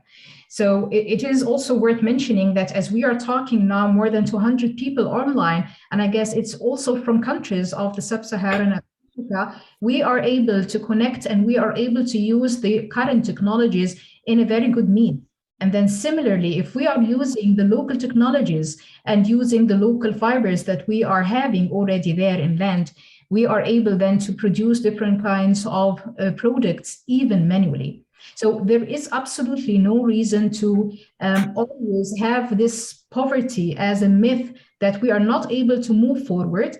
And even in smaller workshops in rooms like no more than 2 by 2 meters, many things could take place. And that's how even we did in a faculty of architecture that we originally had no equipments at the beginning, and we started and moved forward. So it's a very good thing that we have so many, let's say, knowledge transfer channels, and we can learn even through media and through internet, which is a thing even that was not available in the past. So please move forward and do not have it as an excuse. Very good. Okay, thank you very much. We have we're going to take one more question to Professor Borong, which is basically your presentation is very informative, I want to know if this cooling material already in the market. That's the question. And if so, how is it easily available worldwide, especially places like Africa or our area for Great Green Wall? Okay, yes, thank you, Chairman, and thank you for this question. In fact, what I mentioned, the material is available in the market. In China, there are 2 or 3 factories to produce these materials. And in China, there is more than 300,000 square meters utilization in China, and also in the other areas. I think it should be okay. If you can, maybe later I can give more information about these materials. Yeah. Excellent. Thank you. Yeah. All Thank right. you. Yeah. Thank you very much. As we are running out of time, we exceeded 5 minutes. We'd like to use the efficiency of the online engagements. We are going to move to our next speaker, Professor Nikolaos Tsinikas. He's a professor emeritus of architecture at the Aristotle University of Thessaloniki in Greece. He taught architecture, a very wide experience, architecture, film, journalism, and media, and advised 350 final design diploma projects and 35 doctoral theses. So Professor Tsinikas will be talking about the dialectics of nature and architecture, and the floor is yours. Thank you.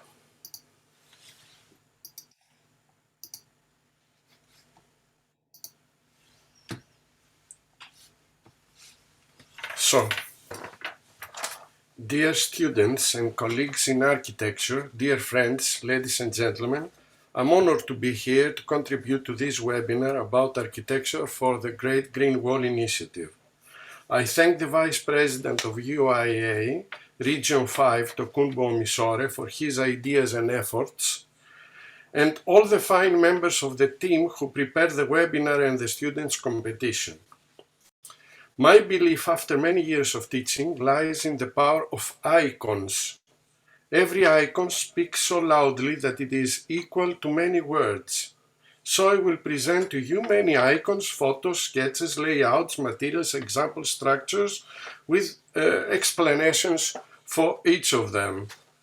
After my short lecture, I hope you will have a good perspective of the concept nature and architecture. So I start. Of course, I start with two strange pictures of 2 athletes. One is Abebe Bikila. He won the marathon in Rome Olympics in '60. And Bob Beamon, he did a long jump, 55 centimeters longer than his previous record in Mexico Olympics. Why? Why? Because of the altitude. If you are in Addis Abeba, I have been there, you have less air to breathe. So if you walk in Addis Abeba, you run in sea level. The same thing happens with the altitude in Mexico. Because it's very high, you have less gravity force. So you stay on the air longer. So you jump longer. Why do I show you all this? Because this is form follows function in biology. And don't forget, we architects, we always say form follows function, but this is used mainly in biology and in zoology. What is form follows function in biology? To survive, you have to adapt to the environment. So we can see natural examples of nature as constructions, so that we can see what is form follows function. For instance, if we see the cactus as construction, we find a lot of the interesting things. It doesn't break because it has folds and so on. Or this fish that it has 95% water in its body, and it is what it is. So actually in nature, we cannot really speak about aesthetics. How can we say to this fish that it is beautiful or it is ugly? Since it is just because it adapted to the environment. The same thing happens with the roots, for instance. Professor Tsinikas, sorry about this. Can you please turn on the camera because the interpreters would like to see. I have turned it off. Okay. It's off. No, no, we need to turn it on. You need to turn it on. Because of the interpreter. Okay. Thank you. Okay. Thank you. Okay. Is it okay? Yes, please. So, to me, that see nature with a different eye is that everything in nature is beautiful. Why? Because sustainability means survival. All these species, they have survived because they adapted to the environment. So I have to show you some examples in construction that are related to nature. So actually all the beams and columns and pillars, they are like our bones, for instance. And you can see the section of the bones, but you can also see interesting things, what is the right position of beams in relation to their section, and how they break under loads, under tension, under compression. And this is a very good example to see nature and realize how to all this data from nature can be transferred into architecture and the constructions of architecture. For instance, the arches, if we see the arches and we think of something that is very huge, like that, if we consider that these arches are like toys and someone tries to break them, how are they going to break? And this is a process how to learn about the constructions and how stable they are. So I have some examples of arches in architecture, and of course we always have in mind that in nature arches are all over our body. There is a very good example we can take, for instance, the shape of Eiffel Tower, and then we cut it in half, and then we make flip horizontal, and then we make flip vertical. We construct a different Eiffel Tower, but with the same arches, and then we realize that here in the middle we must have something to tense. We have to increase the tension instead of the compression that it is here. So it's a very good example for the arches. Also, you can see the cones in nature, in fruits and what else. I have you very many examples of nature, and you can see them also as constructions and see how the bearing elements that are there, and you can find many good ways to adjust all this knowledge to architecture. Now, if we take the volts and semi-cylinders, I want to show you a very good example of this small animal, this hedgehog. And its bones, the section is like that. If you see this section, it has a second ring here. That means it's much, much stronger. So why is it stronger? Because if they find danger, they start rolling down and they fall on trees and stones. So they must have stronger bones than other animals that don't have to do this. So actually, this is a very good example, what we call form follows function. Of course, I show you also some volts that it is so different to see a vault if it is made of many arches or it is a total surface that is double curvature surface, and how the forces act upon these surfaces. Now, if you if we go also to cupolas, we can see that if we act a force on the top, then it makes all these cracks in the perimeter, in the base. So in order to keep the base strong, we keep the base strong, and then if we force from the top, then it breaks somewhere in the middle. So this is the way all these constructions work, and we have seen them all work in nature. And I have you all these very good examples of nature to go with it. We have other also constructions that are very interesting, double curvature surfaces, or as we call it, surface active. And this is the inspiration for us if we designed a tent. A tent, when we say tents, we mean tensile membranes. And all the tensile membranes, they have this shape that it is called hyperbolic paraboloid. And we can see this hyperbolic paraboloid in nature, and even this, for instance, is seen only in a microscope. But still, microscope can be a very good idea to get inspiration from. Of course, we have also the inflatable structures that are very, very interesting. We have inflatable tubes, we have inflatable air holes, we have air pillows, smaller pillows, and we have also the formation of a shell, of an inflatable shell. If we take out the pressure, if we depress the air from inside. So, for instance, in this example, we press in the two big volts, and then we depress inside. So we get these different volumes. And we have seen a lot of inflatable examples in nature, in biology and zoology, to get ideas about the forms and about how they work. We have also, we use many times the trees as smart structural elements.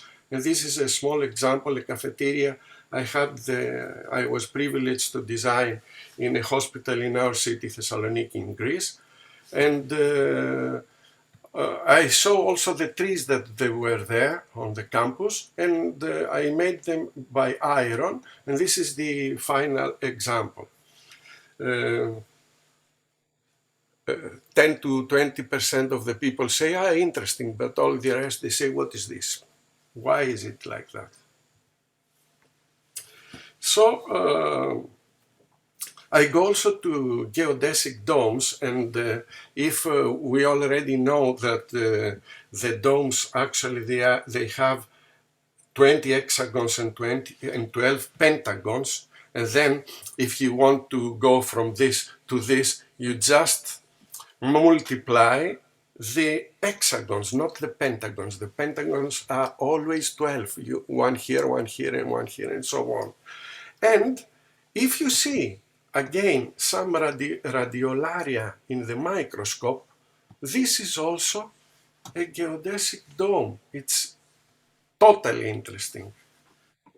And of course, we have some fruits that they have the same formation and so on. Now, I want to tell you quickly about how different it is to see those basic volumes, basic shapes, platonic shapes, if they have a surface or not.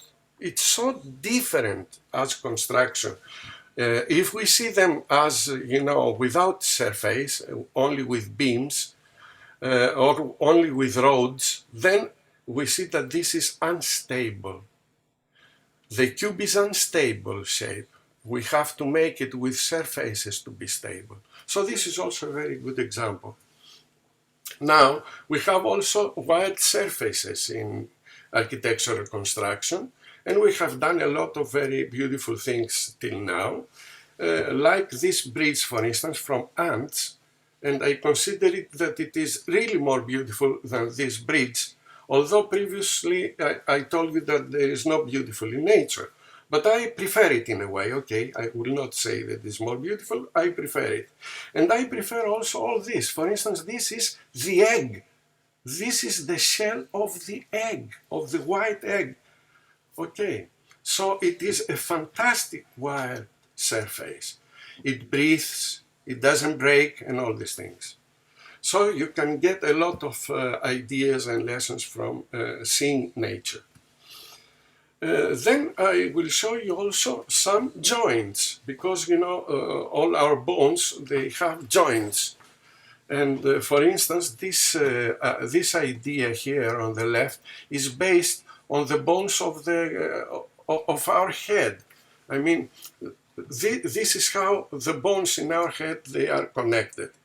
And of course we have the shock absorbers, like some birds, they have shock absorbers here, so that they doesn't break their skulls. We have folded structures. Again, we have seen a lot of beautiful examples in nature, like the cactus, of course, and why it has folds, so that it has become bigger when there is the rain season, and smaller when they don't have water to survive. We have the ribs. The ribs are very good ideas to make something stronger than what it is. So we can see the leaves, we can see the feathers from a dragonfly, and so on. We can see all these reeds and bamboo, and how important are all those ribs in the construction. And of course, the elasticity and the curves in some iron constructions and wire meshes, in order to make something that it is more strong, in order to enhance the strength of structures, we can use the idea of double T or double T, let's say, section, and use it in wood, in plastic, and other materials. Of course, some compound materials and structures are stronger, like the multi-core cables. Why? Because we see our muscles and our nerves. And see that if we see the muscles and the nerves, this Golden Gate Quartet cable has 27,000 wires. So this is a very good example to see nature and get some ideas for the construction. And of course, multi-layer structures, like the onion or the cabbage or the wood and so on, that they make stronger. And in order to conclude, I will show you very quickly some examples. This is that all the tools we use in technology, they are inspired from nature. And I have, you will see it when you will have the lecture one by one. And of course, I have to tell you one or two things about the imitation of physical property from use. If we imitate something, then we don't call it biomorphism, but we call it biomimetics, meaning that we see how it works, and then we take this function and we put it in architecture. So we have camouflage, and here we call it stealth, and this is a village stealth. And why it is this village stealth? Because, you know, there are pirates there and they don't see that there is a village existing there. And then we have the Voronoi patterns. Everything in nature follow Voronoi patterns.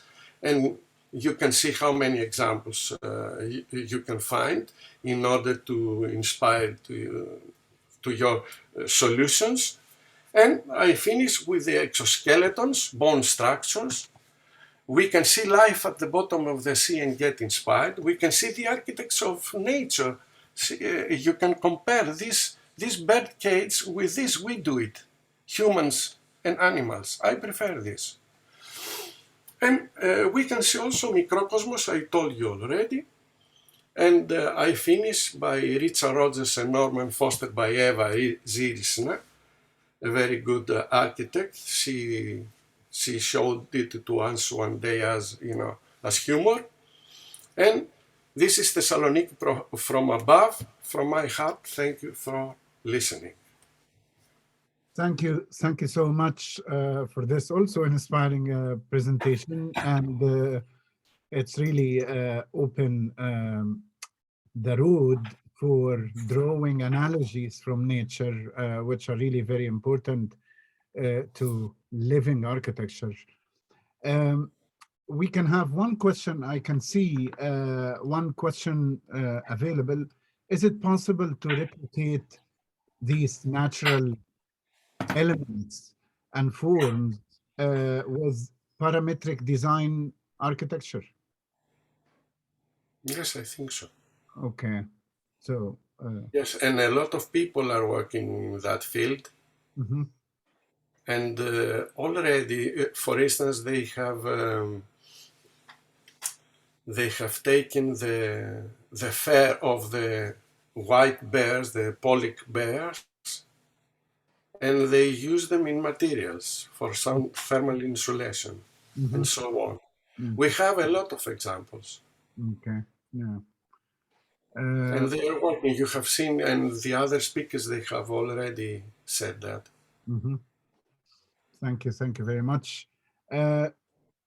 If we don't have other questions, we will move into the next speaker, and perhaps again, some of the questions will be triggered by the following presentation.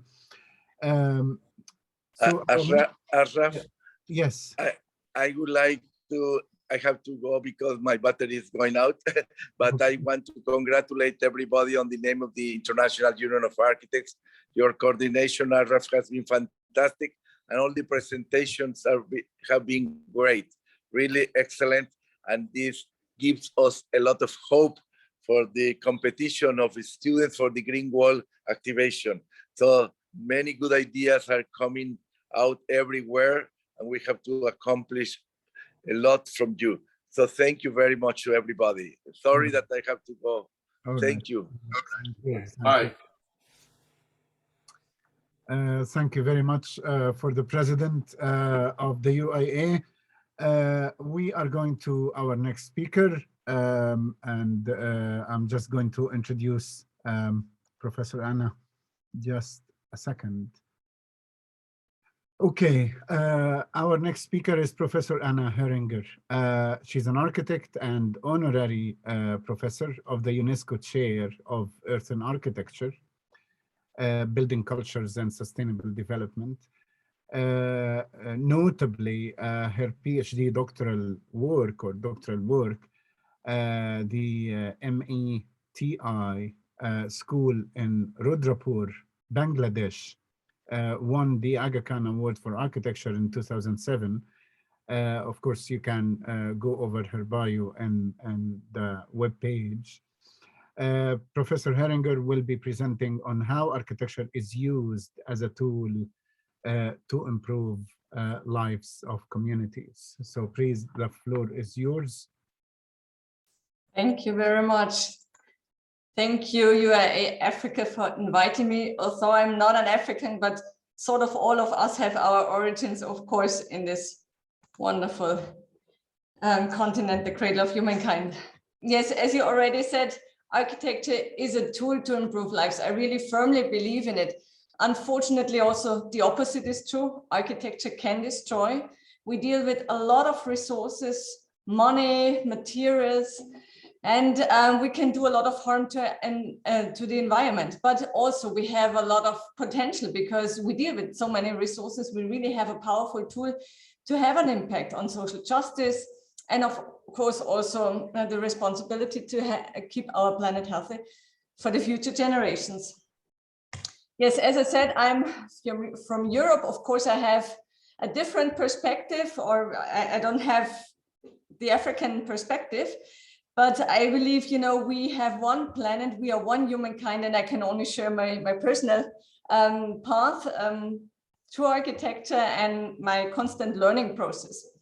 So for me, it was very important before I started architecture, I lived for a year in Bangladesh as a kind of apprentice for rural development work. And then afterwards I started architecture, but I kept coming back every year. And then I did my diploma project in Rudapur, in that same village I had lived. And what I had learned from the Bangladeshi NGO Deepshika when I was living there was that the most effective strategy for resilience and for sustainable development is always looking at the resources you have readily available, given by nature for free, and how to make the best out of it with your own means, with your own resources that lie within yourself, and of course within the network that you have, and not depending on external factors.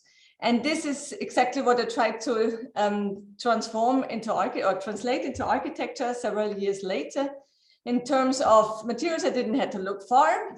So I had designed the school as my diploma project, as you said, the Métis school. And I was looking for materials that were right under my feet, the mud, the earth, and the bamboo that was growing all around in vast abundance. And in terms of energy sources, there are a lot of people. When we think of energy sources, we think of oil, we think of sun, we think of wind, but every one of us is a source of energy, and we are a growing source of energy.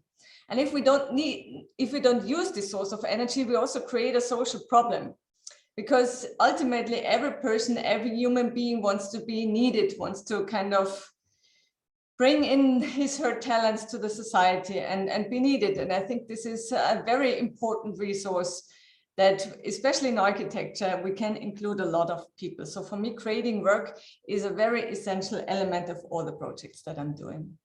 So this is the view of the site. It was completely unplugged. We had water buffaloes, cows as a mixing machine, and then only people. And we had 4 drilling machines that we charged over the night, but there was really absolutely no electricity on the site. And that was the school after 6 months of construction. For the realization, I had Eike Rosrock with me because, well, straight after university, I had no idea how to build. So I needed support in that. So the school is really built out of load-bearing earth walls, unstabilized, not a bit of cement in the walls, only in the foundation, and then a bamboo floor that kind of gives the lightness in. The tradition in the rural areas in Bangladesh is to sit on the floor, on the ground. We kept this tradition, and then through this boat hall you see in the back wall, you come to the caves area. And I was just trying to remember the spaces that I loved when I was a kid. And I think, you know, these are very archaic patterns. I think, you know, we are not so different. This is kind of, you know, the tree house, the trees and the caves. This is something that I think we are all embraced and kind of embedded in our collective memories, and children really feel well there. It's also, you know, it's also good to be connected still with the group. You know, you want to retreat sometimes, you want to be on your own, but you still want to have the overview and the connection to the group. So I brought these elements in, and also, of course, the kind of treehouse atmosphere in the top floor. And the children all signed with their names at the doors, and they rightfully did so because they also had building the school. And this is one more thing I love about the earth, is it's so inclusive. You know, it's wonderful to touch. You don't need sophisticated tools. You can also only do it with your hands, which means there is much less danger to harm yourself. It's non-toxic. It's just beautiful to touch, and you can include everyone. So we had people with disabilities, we had kids, we had elderly people, we had, of course, men and women. And it was really a wonderful experience. I think you can all imagine how it feels when you stand as a small girl, as a small boy in front of the school after 6 months of construction, knowing that you built the school, you know, in all the afternoons, using nothing but your hands and the dirt underneath your feet. That gives you such an enormous boost of confidence in your own potentials, in the group, in the team around, and of course in the local materials that have a very bad image. So just to be clear, that was not child labor. They were all coming in the afternoons after the school. And of course, it was all work that was easy to handle, but still meaningful work. So this is the school in the aging process. You have a lot of rain in Bangladesh. It's heavy monsoon rains every year, crashing the walls in a horizontal manner. It works. There's no cement in, only in the foundation. And for me, earth is really the champion for sustainable construction materials, because it's the only material you can take from the ground, you can recycle as often as you want without any loss of quality, because that's the case in almost no materials. And if you don't need it anymore, you just give it back to the ground it came from, or you plant a garden on top. So for me, this is an absolutely fantastic material, and it's available everywhere on this planet. It's just under our feet. So it's kind of, you know, we're all looking for the green concrete, you know, to discover it, all the research, it's actually there. We just have to use it. In terms of economics, it was wonderful because, of course, I lived in the village as well. And then in the evening, when the workers got their daily wages, we went together by bicycle to the local market. I could see how they spent the money of the building budget in a way. So they would buy the vegetables from the neighbors, or get the bicycle repaired, or new haircut, new clothes at the local tailor. So the building budget had, as a result, not just a building, not just a school, but it was also a catalyst for local development. And that was the part that made me mostly happy. Because if I had built this or designed the school with concrete and steel, for example, then this money would have been lost for the community and would have been exported, and just making rich people even more rich. So for me, when it comes to economics in architecture, for me, the main question is always who gets the profit. It's not about low cost, it's about who gets the profit. Because sometimes, you know, a CA sheet hut with steel columns or concrete columns could even be cheaper. But the question is who gets the profit, you know? And in the end of my career, you know, when I'm adding up all or sum up all the building budgets that went through my hands, I want to be able to tell myself that the money, the millions of euros or dollars went to people who really needed it, and not just making certain industries even richer. So how to bring this to the European context? I think it's only fair, you know, not just to say, you know, mod is for the Global South and we do it differently. I also live with a lot of earth around in my own home. So Omicron Electronics was a headquarter for an electronic company in Austria, and they wanted to design an atrium for the employees, a little bit like Silicon Valley, but in a sustainable way. So together with Martin Rauch, we designed mud structures. And the question that we always had in mind was times 7.9 billion. You know, every decision that we take in designing is constant decision making. Are we taking this material, this glue, this paint, this cement, this steel, you know, this foam, and so on. It's constant decision making. What kind of consequences does that have on the planet and on social justice? And the world is not changing with one big decision. The world is changing with the everyday small decisions that we're taking. And I think we have to have this in our mind, that we are having the change in our hands and in our thoughts and in our decision making. And we have to be aware of it and take the responsibility. So the technique that we used is a very basic one. It's used in many places in the world. It's the tabur technique, just taking local soil and shaping it by hand. So we did it in a two-story way. You see the monolithic structure. And we built it in a very basic way. Still, we had all the electrical wiring inside, the wall heating, the cooling system, the sound system, everything is inserted just in the mud.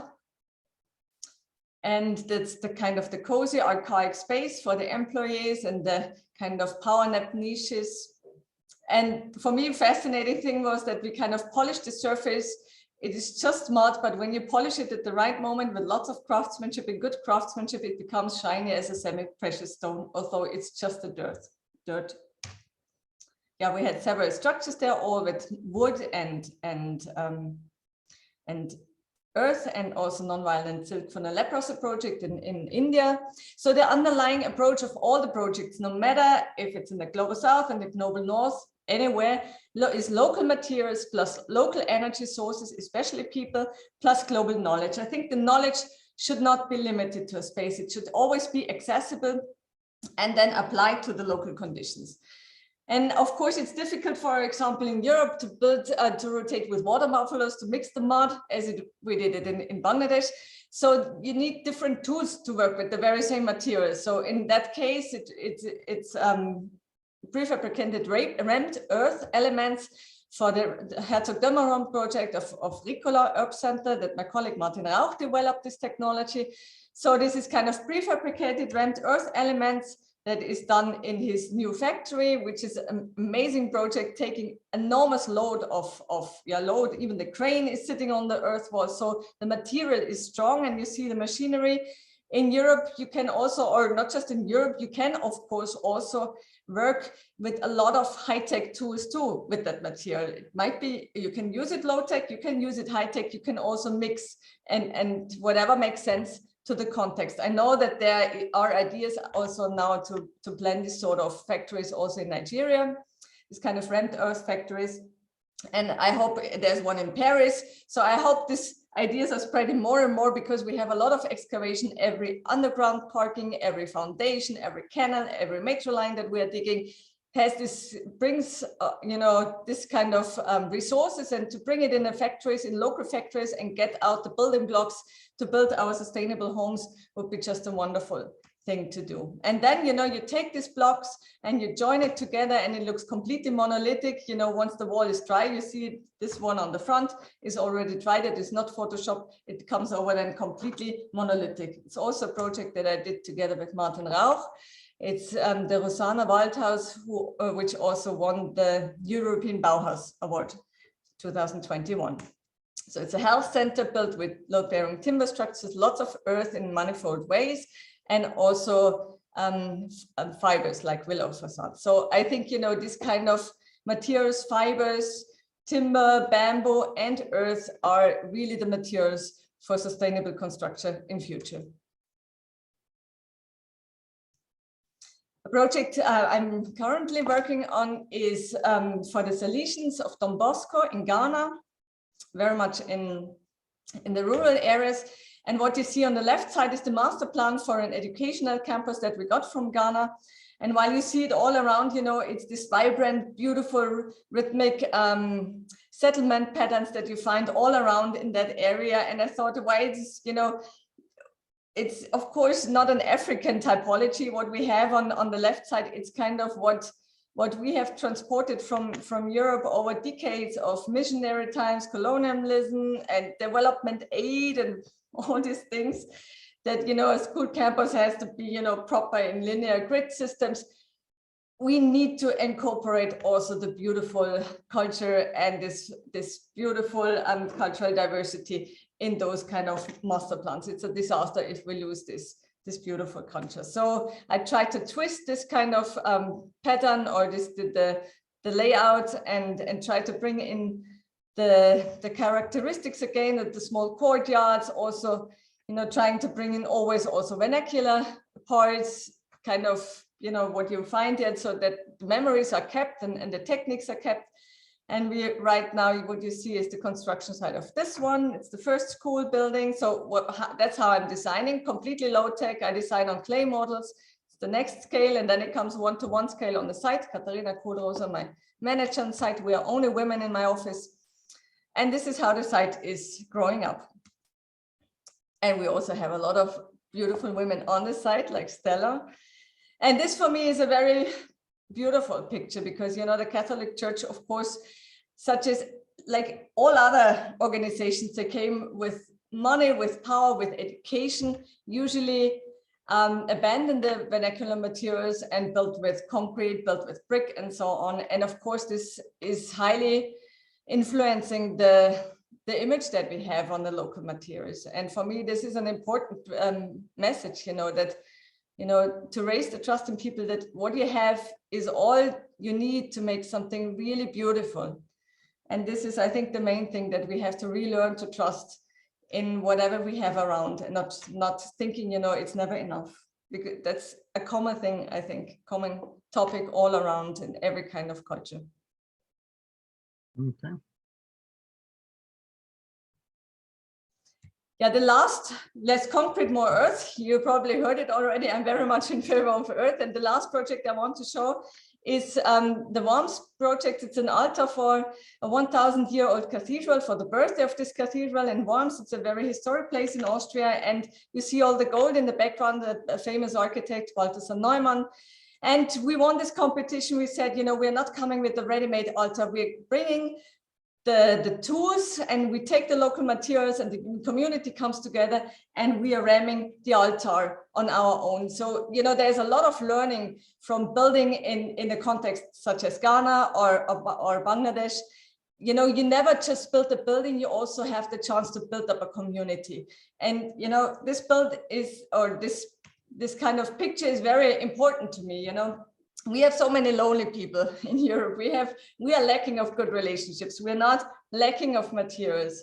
We're lacking of relationships. And this is something we can learn from working in these countries. And I think we, you know, this is, for me, it's also, this is a very symbolic building. When we think of where the gold comes from, how much blood is connected to these materials, you know, and how much war and how much disaster and horrible cultural crimes are kind of linked with this gold. And then you have this modest earth in front of it. And so, you know, it's much more precious because earth can house us, earth can give us food.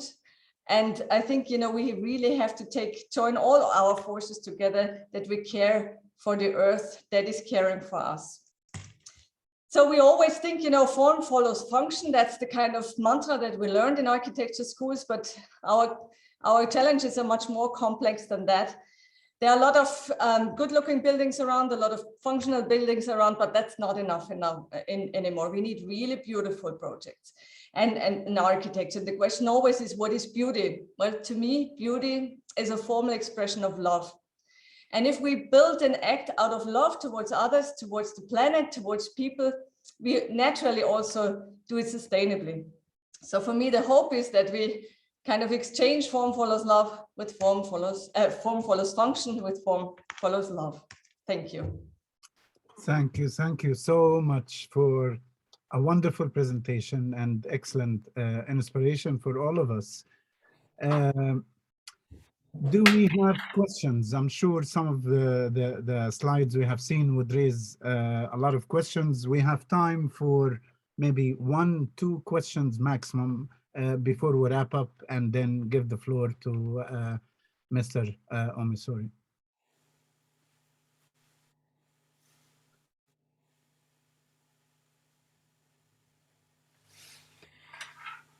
Okay, yeah. So probably it's about time to wrap up.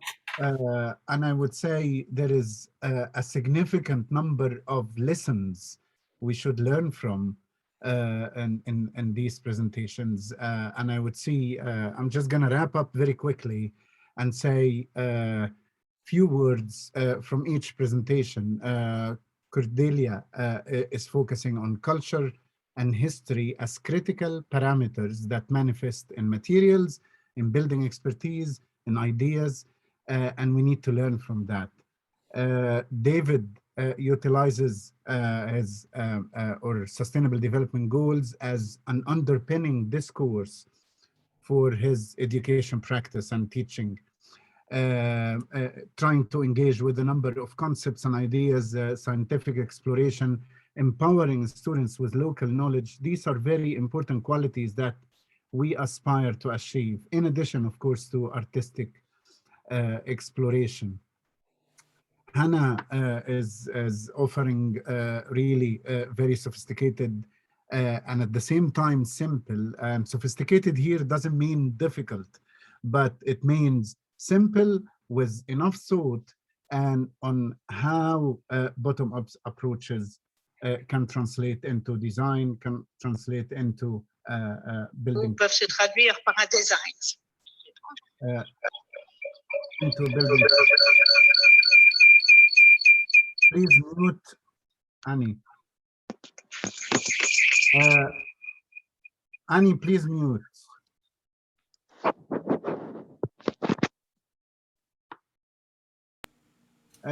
We have also sustainable design strategies and proactive strategies. These are very important in different contexts within China and the Far East. We learned a lot from solar-driven, high-efficiency, zero-carbon air conditioning systems in the presentation of LIN, and these are really very important lessons. Tsinikas offers us a very important lesson on trying to draw analogies with nature and with biology, and move away from biomorphism to biomimetics. And these are important qualities and important characteristics also. I would say on Hanaa a couple of words. She said, every one of us is a source of energy, and this is very critical. Earth is an inclusive material. It is not just about low cost, it's about who gets the profit. And finally, talking about building a building versus building a community. All of these are critical qualities for the future of practice, and of course for the Great Green Wall Initiative. I would conclude by saying that all of these discussions and presentations give us lessons that pave the road for excellent possibilities toward materializing the initiative in support of local communities in extreme environments in Africa and elsewhere in the global South. They also offer lessons to understand aspects of decolonizing architectural knowledge. This is really very important. All of the examples that we have seen aim to decolonize architecture knowledge, decolonize architecture practice, and create dialogues between the traditional, the modern, the built, the natural, the high-tech, the low-tech. All of these dialogues are really very important. So now I'm going to give the floor to Mr. Olatokunbo, I'm sorry, to cover the remaining part of the program and some of the activities undertaken by the UIA board. Thank you. Yes, thank you, Ashraf. We will have the Secretary General of the International Body of Architects paying turn to provide us with information on UIA activities in relation to the Great Green Wall, and of course, the coming Congress in Copenhagen next year. Yes. Okay. Thank you. I would like to share my presentation. Hi. Good afternoon to all of you. I would like to congratulate all the speakers on the fantastic presentation that are truly inspiring and motivating, and the great moderation by Ashraf. And thank you to Olatokunbo and your team for organizing this great initiative, and also giving me the opportunity to share some of the initiatives by the UIA relating to young architects and students. We recognize that young architects and students are the future of the profession, who will be the key drivers of the future directions in shaping the environment that have great impact on the society. As such, one of the missions of the UIA is to encourage more participations of the younger generation in our activities. We will channel our effort to nurture and promote their design talents, cultivate their potentials, and raising the awareness on social responsibility, especially on climate resilient, sustainable, and inclusive architecture. We have established a communication committee recently to develop the communication strategy for the UIA, and our priority is to look at how we can enhance our engagement and relationship with not just our member section, but also with the young professionals and the students. We have revamped the UIA website to make it more user-friendly and informative, to ensure all the students and the young professionals have easier access to the works and resources of the UIA. Do visit the UIA social media platforms. They have the most updated news, not only on the activities, but also news on architecture across all the 5 regions. And we will encourage all of you to subscribe to the newsletter that is published regularly. The process is very simple. You just have to make a visit to the website and sign up for the e-copy. The UIA working bodies comprising of the commissions and the work programs are a very important part of the UIA. They are policy driven and relevant to the critical aims of UIA. We would therefore encourage all of you to get involved in these activities, which will provide a very good platform for you to learn and contribute. We have just concluded the accessibility symbol competition to design the new 21st century graphic symbol of accessibility that reflects the core values of rights and inclusion, equity, diversity, and independence. This is another initiative by the UIA that has engaged the younger minds as the competition was open to the students. The General Assembly has mandated 2022 as a UIA Year of Design for Health, and this will be one of the focus of the activities of the UIA this year. We have managed to involve a lot of participations of the young architects and students on both the local competition and the launch and the roundtable forum. A series of 4 webinars have also been planned, targeting both the professionals and students this year, with the aim to empower architects' design process so as to protect, develop, and restore health. The third of the series will be held in conjunction with the UIA World Architecture Day with the theme Architecture for Well-being, and please do join us on this important conversation, which will be very beneficial. In addition to the UIA Design and Research for Health Awards, we will also be launching the UIA Design for Health Students Competitions in May this year, and we encourage all of you to participate. The UIA Madrid International Forum with the theme Affordable Housing Activation, Removing Barriers will be held from 18th to 20th May in hybrid format. The registration for the virtual forum is very affordable to encourage more participation, especially the students. I've been entrusted by Hanaa, the Global Policy Advisor, to brief you on the Copenhagen Congress. They'll be held from the 2nd to the 6th July next year. The theme is Sustainable Futures, Leave No One Behind.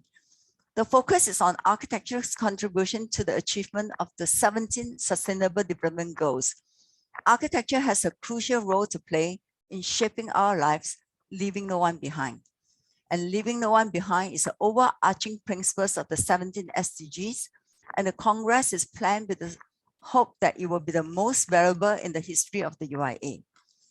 In Copenhagen, students, researchers, practitioners, and politicians will be invited to discuss and to help to define the next steps in order to achieve the UN goals by 2030.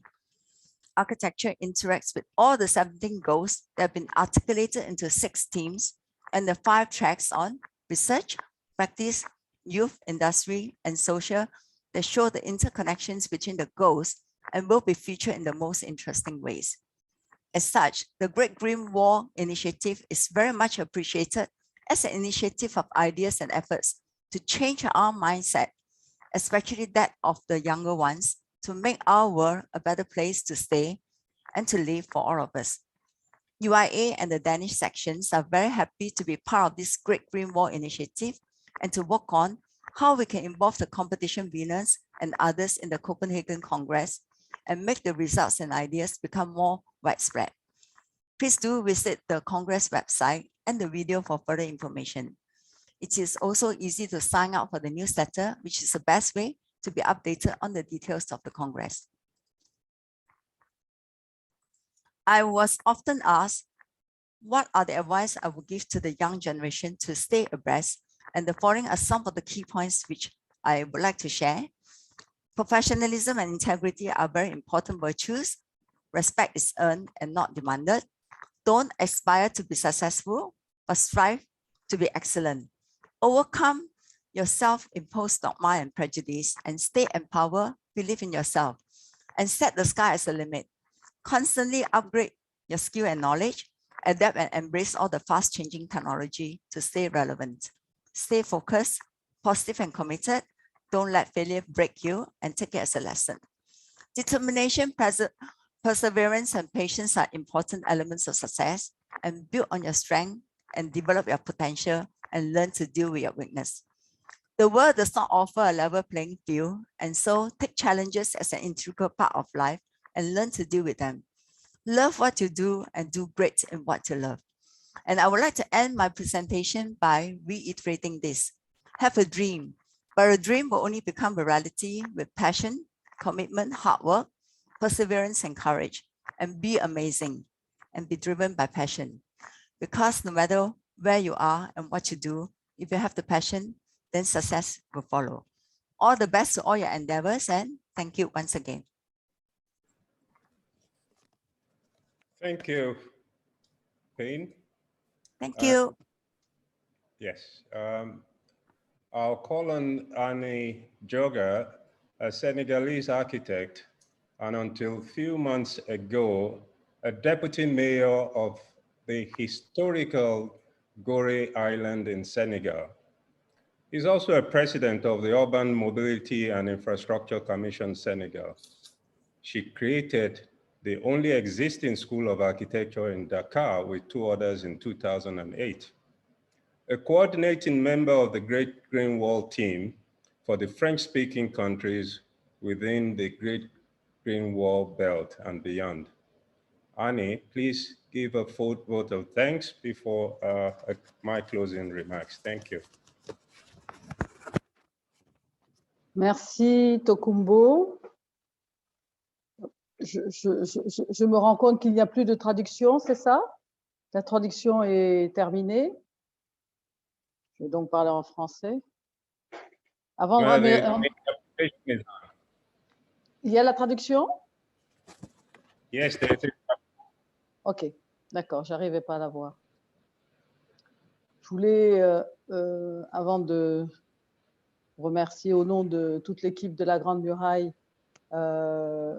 déjà m'introduire en disant que je suis rentrée un peu par infraction dans ce groupe très important, grâce à mon ami Francis Sosa de Côte d'Ivoire, qui m'a demandé si ça m'intéressait de participer à cette expérience-là. Et bien entendu, il me paraissait très important de dire oui, que ça m'intéressait à mon titre d'architecte et de formateur surtout de futurs architectes.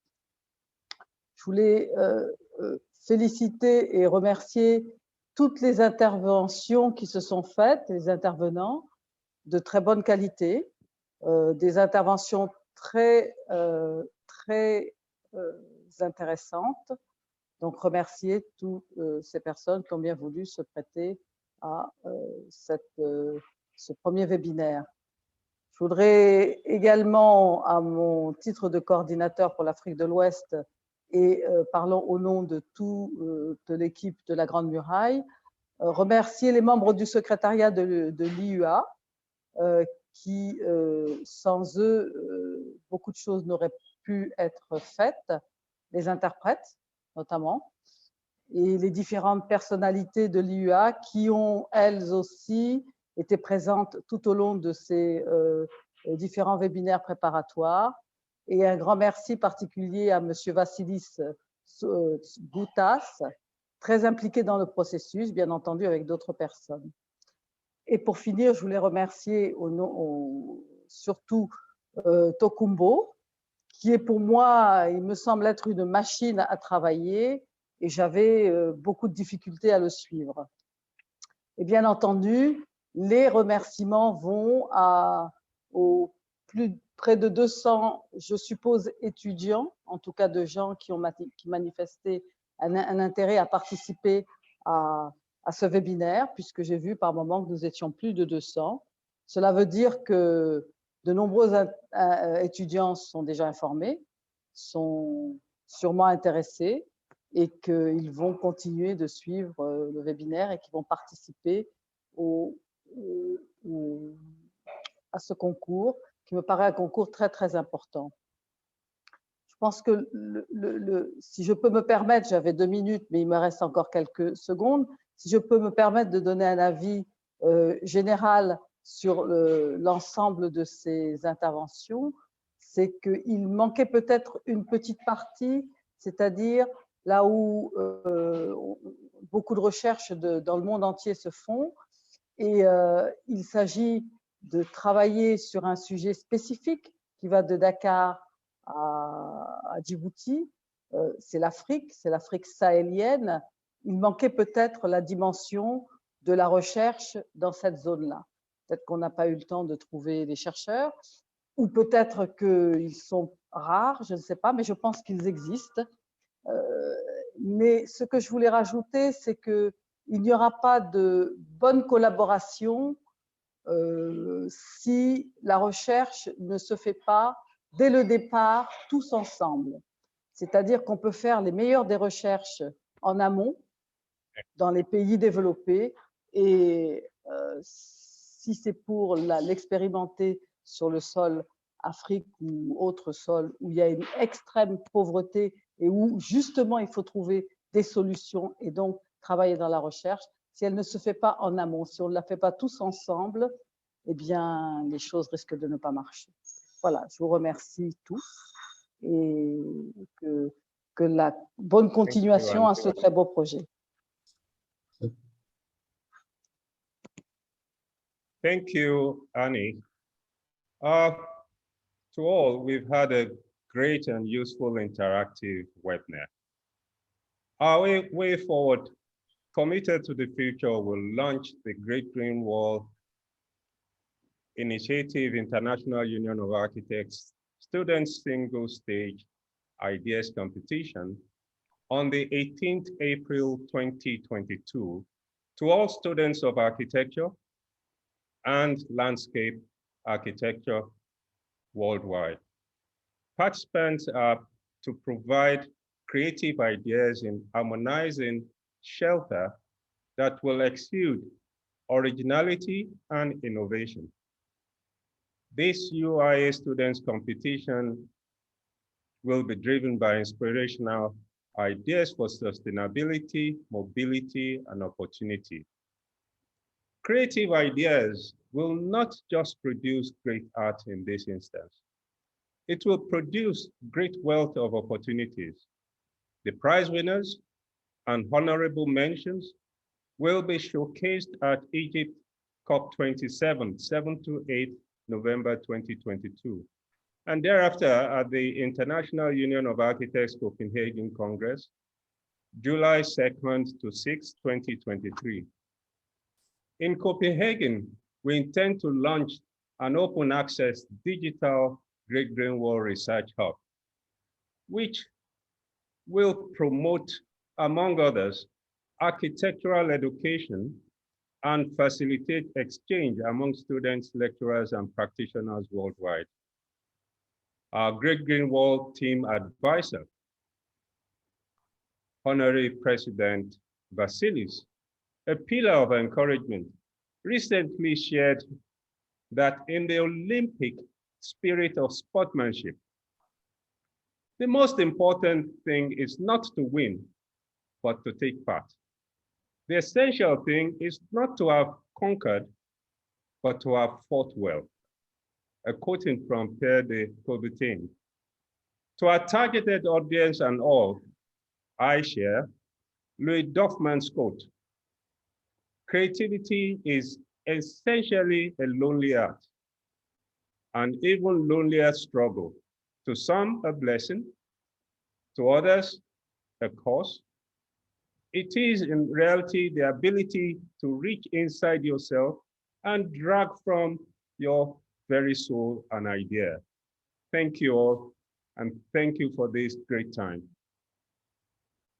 Thank you very much. Thank you. Thank you very much. Thank you. Bye-bye. Thank you, everyone. Brilliant. Thank you. A lot. Thank you. Thank you to Olombo. Thank you all. Merci. Thank you. Have a great weekend. Thank you, Annie. Thanks to Thank Anna. you. Thank you to Olombo. Thank you. Asha. Cordelia, Thank you all. Thank you. Heringer, Payne, Thank you. Ashraf. Thank you. Thank you. Great Thank you, job. everybody. Great job. Thank you. Have a everybody. great weekend. You too. And Nikolaos.